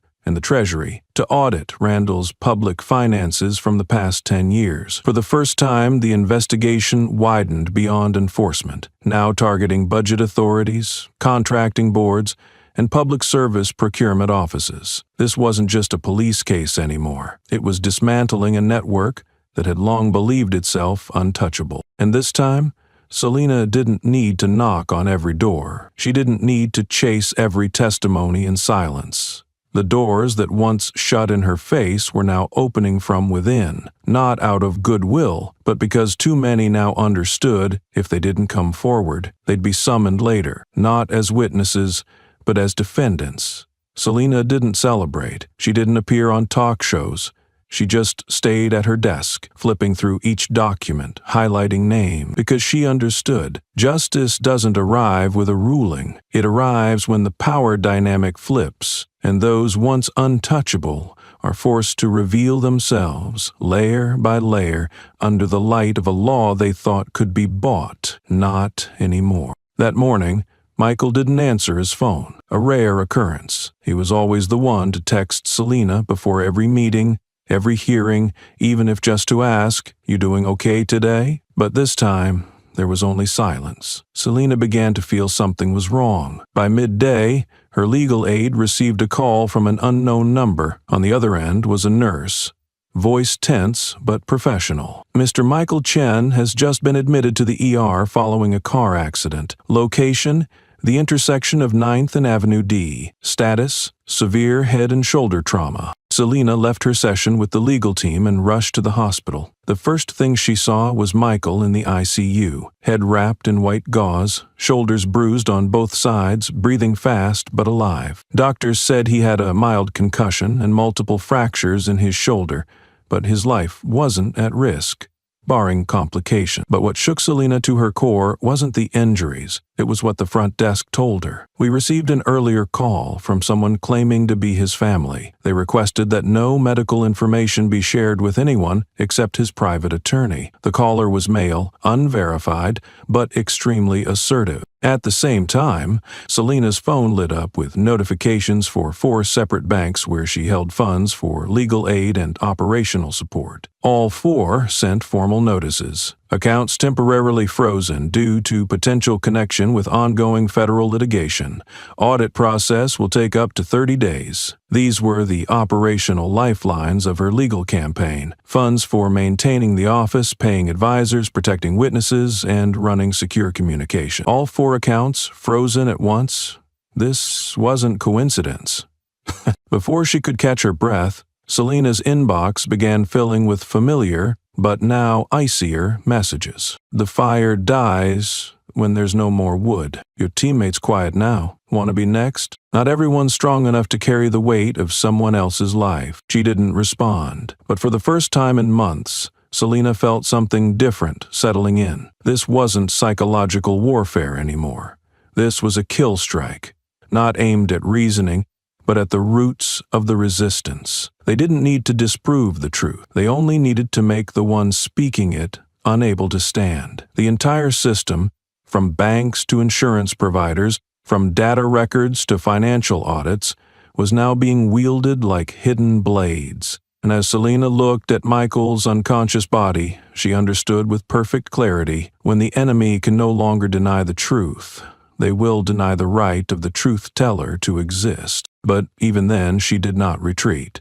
From inside the hospital, she gathered her legal team and triggered Backup Financial Protocol 3, accounts held by international human rights organizations, only accessible under conditions of total operational cutoff. She signed a lawsuit against the banks for obstructing lawful legal collaboration without due process, and by day's end, she remained at Michael's side, hand in his, shaking for the first time, but holding firm. The system wanted to smother the fire by striking down its keeper, but they had forgotten. The real flame was already in too many hands to be extinguished by one crash and an empty account. The Supreme Court of the United States rarely accepts class action civil rights lawsuits at the federal level unless the case has the potential to reshape the nation's legal foundation. Randall County v. Washington et al. Became one of those rare exceptions. After more than a year of relentless investigation,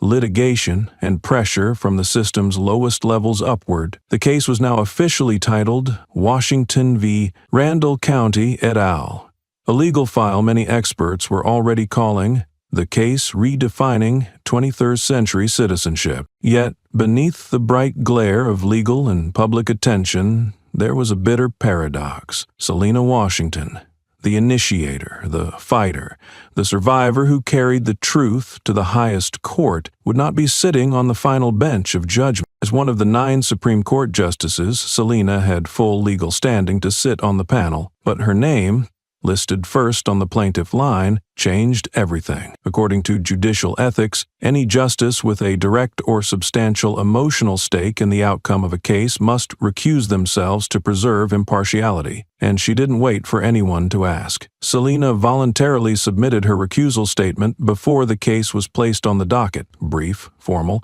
with no explanation. I believe justice does not rest in the hands of those who deliver verdicts, but in the structures that bind all of us to the same responsibility, even those who were once the victims. The statement was just 82 words long, but it was shared hundreds of thousands of times across legal forums, international media, and social platforms. No one contested her decision, but many felt bitter. One attorney remarked, "It's cruelly ironic that the woman who was handcuffed, jailed, and labeled an imposter must now step aside because of the very system she's trying to save." But Selina didn't feel bitterness. She issued no rebuttal, gave no interviews. On the day of the hearing, she arrived like any other citizen, in a charcoal overcoat, no badge of office, no escort. She sat among the extended public seating, not on the bench, not in the designated officials' gallery. Those who passed by recognized her, nodding in silence.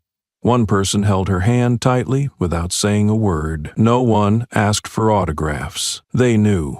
She had already signed something more valuable than any ruling, a vow of faith in justice that needed no name attached. Inside the courtroom, 8 justices sat at the bench, facing 2 rows of attorneys, one representing the people once silenced, the other defending the city of Randall, its co-defendants, and allied lobbying groups. Arguments were sharp, legal questions flew, but every so often eyes in the room drifted toward one place, the 9th chair empty, the seat that once belonged to Selina Washington. It was not filled. No one replaced her, and that vacancy cast a quiet weight over the room. The person who could have delivered the verdict was now listening to it, like everyone else. But that was not failure. It was a powerful silence. Selina had brought the case to the highest level, and then she stepped down so justice could move forward without suspicion. In the final hush before proceedings began,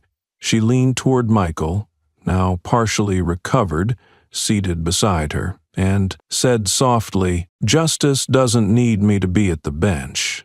It just needed me not to back down when everything was still in the dark." Now, justice had stepped into the light, and though Selina wasn't on the bench, She remained the flame bearer who kept the torch burning to the end. When the Supreme Court opened proceedings on the case, no one looked for Selina Washington's name on the list of justices. Everyone knew she had stepped aside, but what made them glance toward her seat in the public gallery wasn't regret, it was reverence for a choice that was quiet but extraordinary, to step back at the right moment, in the right way, for the right principle. Selina did not come to court as someone disgraced. She wasn't a witness, not counsel, no longer a judge with a gavel, but her presence, even as a lone figure in the back row, added depth to the hearing itself. Everyone understood. The woman sitting there could have presided, but because she chose not to, the trial retained the purity of law. Across major media outlets, a wave of editorials was published the same day. The Atlantic wrote, "When a Supreme Court justice recuses herself from a case she ignited,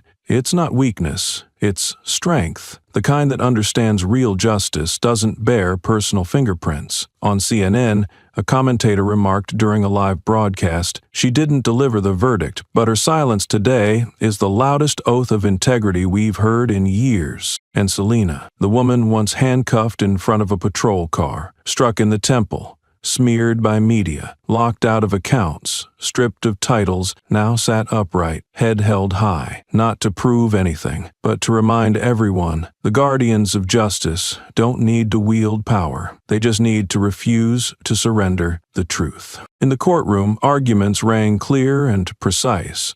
Lawyers laid out evidence, justices pressed each line of reasoning, but eyes still flicked toward the public seats, where Selina sat, hands clasped in her lap, gaze steady. That ninth chair, empty on the bench, remained, and its emptiness became a wordless symbol. Sometimes the greatest power lies not in the highest seat, but in the ability to step back to preserve the sanctity of the law. Michael beside her had watched her throughout the hearing. He had once admitted that her recusal felt like a loss, but now he understood. Had Selina taken the bench, the nation would have seen her as one side of the battle, but by choosing not to, the nation began to focus on the truth itself, unshaded by personality, illuminated by principle. The hearing continued. No decision had yet been made, but one thing was clear. The greatest judgment wasn't in the final ruling, it was in how those who believed in truth chose not to hold power, yet still held influence. Selina no longer spoke, debated, or ruled, but when she stood up during recess, dozens of people in the audience instinctively rose with her, not out of protocol, but respect. Justice, that day, didn't need her to rise. It only needed her to remain seated as a quiet reminder that some people, even when they have nothing left to protect, still choose to protect what's right. And because of them, truth has a chance to be heard at the highest place in the land. When the Chief Justice of the High Council read the verdict, the courtroom fell into a silence not of suspense, but of history holding its breath. After a year of investigation, hundreds of pages of evidence, dozens of hearings, and a nation watching, the truth was finally acknowledged, not through sentiment or outrage,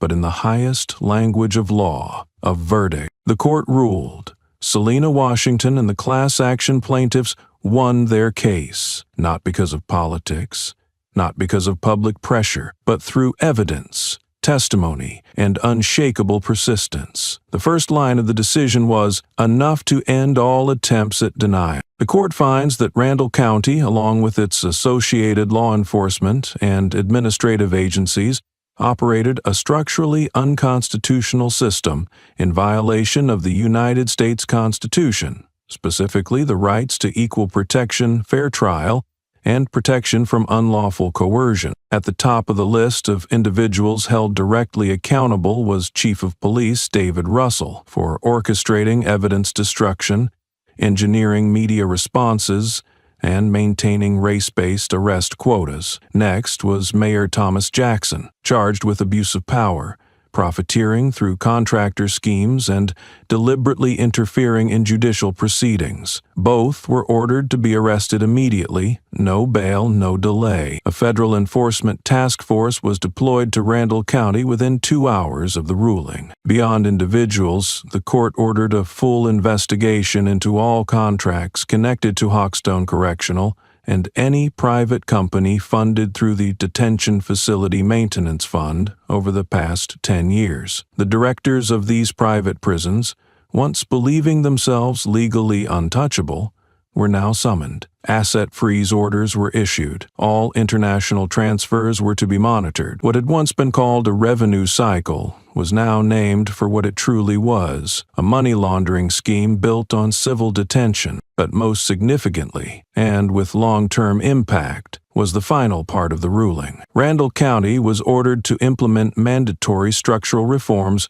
within 180 days. The measures included establishing an independent oversight body appointed by federal authorities with full access to internal police data, publishing all enforcement and arrest records from the past 10 years on an open access platform, rebuilding the detention process to require independent audits, personnel retraining, and a complete reset of detainee treatment policies, freezing all non-audited subcontractor agreements, and conducting a legal risk assessment of all public expenditures tied to law enforcement. The court emphasized, if Randall County failed to comply within the deadline, the Department of Justice would have the authority to temporarily take over local law enforcement agencies, a move unprecedented since the post-segregation era. In addition to administrative and criminal measures, the ruling also recognized collective harm among plaintiffs, opening the path for civil reparations, not only for Selena, but for all individuals who had filed complaints in the case. A federal compensation fund would be established, sourced from assets seized from the convicted parties. As the court concluded the reading, there was no applause, no celebration, only a shared realization. The curtain had dropped, and this time there was nowhere left to hide the truth. Not behind titles, not behind licenses, not behind budgets. Justice had named names, and those names belonged to a system that once believed it could never be judged. But today the court declared, truth exempts no one. When the final gavel struck, every eye in the courtroom turned to Selena Washington, but she did not raise a victorious hand. She did not smile in satisfaction. She didn't pose for cameras or wait for congratulations. She simply stood, nodded to the bench, not for recognition, but to acknowledge that the truth had finally been heard and accepted by the law. And then she walked out of the courthouse. No statement, no interview, no pause for a photo in history books. Her silence in that moment of victory resounded louder than any speech, because throughout this journey, what she sought was never media attention. Selena had once been dragged out of her car, her head slammed against the hood by an officer who thought she was just an old black woman impersonating authority. She had been detained without cause, her bleeding temple dismissed as a symptom of a delusional imposter. She had been slandered, surveilled, locked out of her own financial accounts and barred from the very bench she once held. But she didn't fight back with status. She didn't call on power. She didn't beg for sympathy. She simply let the truth walk forward. Through every recording, every financial record, every witness who stood in quiet defiance, and every testimony written from pain. Across the country, her name appeared in headlines, not alongside words like hero, icon, or rebel victor, but in simpler, deeper terms, the one who reawakened justice, the one who made the system confront itself, the one who held on to belief when everything else was broken. In law schools, students studied her case not just as a legal triumph, but as an ethical milestone, where the person at the center chose not to bend the law with their rank, but to step aside and let the law run its purest course. In communities long overlooked, long trapped under the shadow of police and local authority, people reopened old complaints, not because they expected to win, but because finally someone had stood up and said, "You have the right to be heard." Selena didn't win by being the loudest. She won by refusing to be silenced, by refusing to step aside, by refusing to sit still while the system rebuilt its old walls, and she never waited for an apology because she never needed one. Her victory, if it can be called that, was not in the verdict. It was in the way silenced voices began telling their stories again, and how the system was forced to change, not through slogans, but through law, through real people, and through real consequences. And most of all, it was in this. She reminded an entire nation that justice is not a gift, it is a journey, and only those unafraid of losing everything can take it to the end. Selena Washington left the courthouse without applause, but as she disappeared into the crowd, people no longer looked at her. They began looking at themselves. And that is something no verdict could ever do, unless it's written in truth. Near her husband's grave, Selena paused before an old faded nameless stone. It bore only a single cold inscription, Case RD 3812, deceased in custody. No one knew who lay beneath. No relatives had ever come. No record existed of the time of death. Just a few faded documents from a private detention facility in Randall County that read plainly, held, lost consciousness, unresponsive, declared dead at 2:37 a.m. If this person had once had a name, the system had erased it. If they once had a voice, it had long been silenced. Selena stood in silence holding a printed copy of the Supreme Court ruling, thick paper, a bold red seal, the formal proof of everything that had once been denied. She bent down, placed it at the base of the grave, and held it in place with a small stone. This act wasn't symbolic. She knew the dead wouldn't read it, but the living might. And if someone, someday, stopped and opened the document, they would understand. Someone buried in silence had not been left behind. Someone had come back to say, "I remember." She rested her hand on the cold, rough stone. She didn't pray. She didn't speak a name. Her gesture wasn't loud, but it carried weight, as if she were returning something that had been stolen. Recognition. "We know you existed," she whispered, "and your truth won't be buried anymore." For Selena, justice was never about courtroom victories or watching the guilty led away in handcuffs. It was when people once deemed no one were finally seen as human beings, remembered by name, or at the very least not remembered solely by their death, but by the truth that they had lived and had deserved to live as citizens, not case numbers. Beside the ruling, she left a small, hand-carved wooden plaque. This place was once forgotten. From today,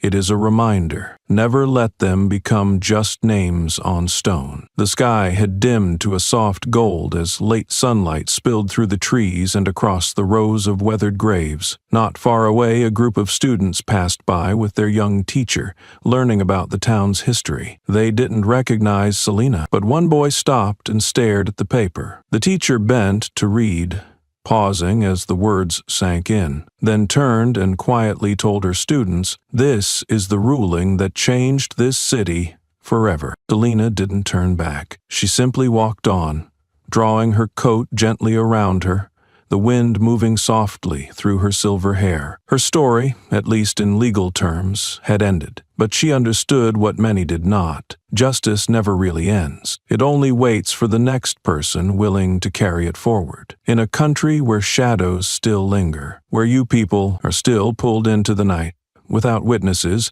she left behind a final message, not carved in stone, but etched in the memory of those who truly listen. When someone calls you, "You people," don't lower your head. Remember, someone once stood tall, so you don't have to be afraid. A few steps from her husband's grave, Selena stopped again. Another weathered, cracked, nameless marker. No flowers, no dates, no name.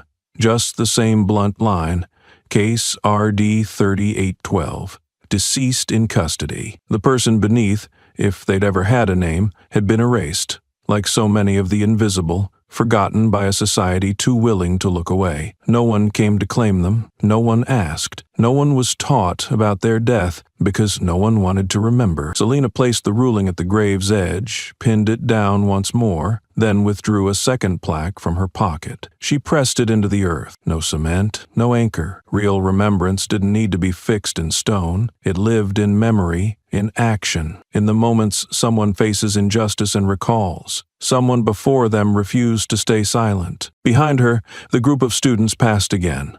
One child slowed as he saw her near the nameless grave. The teacher followed, read the line carved in the stone, and bowed her head. No one recognized Selena, but in that moment, something in their faces changed, as if, after all these years, the person buried there had finally been acknowledged. Selena didn't look back. Her steps were slow but firm, each one imprinting itself into the ground. Her fight, on paper, was over, but she knew that justice, real justice, asks for more than rulings. It asks for memory and courage. And for the one buried beneath that silent earth, they were no longer alone, because on a nameless grave, truth had finally left its mark. The story of Selena Washington is not just a journey to reclaim justice for one person who was wronged. It is a powerful reminder: never rush to judge someone based on their skin color, age, or appearance. An elderly woman, seemingly frail, exposed an entire system of abuse, not through political power, but through truth, integrity, and belief in the voice of the people. We live in a world where first impressions often lead to unfair assumptions. But this story reminds us, talent and human worth aren't visible on the surface, and justice, though slow, always finds its way to prevail. Have you ever been judged unfairly by someone who didn't truly know you? Have you ever been underestimated, only to quietly prove you were more capable than they imagined? If this story made you think, share it. Let more people know that truth cannot be buried, and that each of us can be a spark that keeps justice alive, as long as we don't stay silent. Don't forget to subscribe for more powerful stories where truth, even when alone, can change the entire system.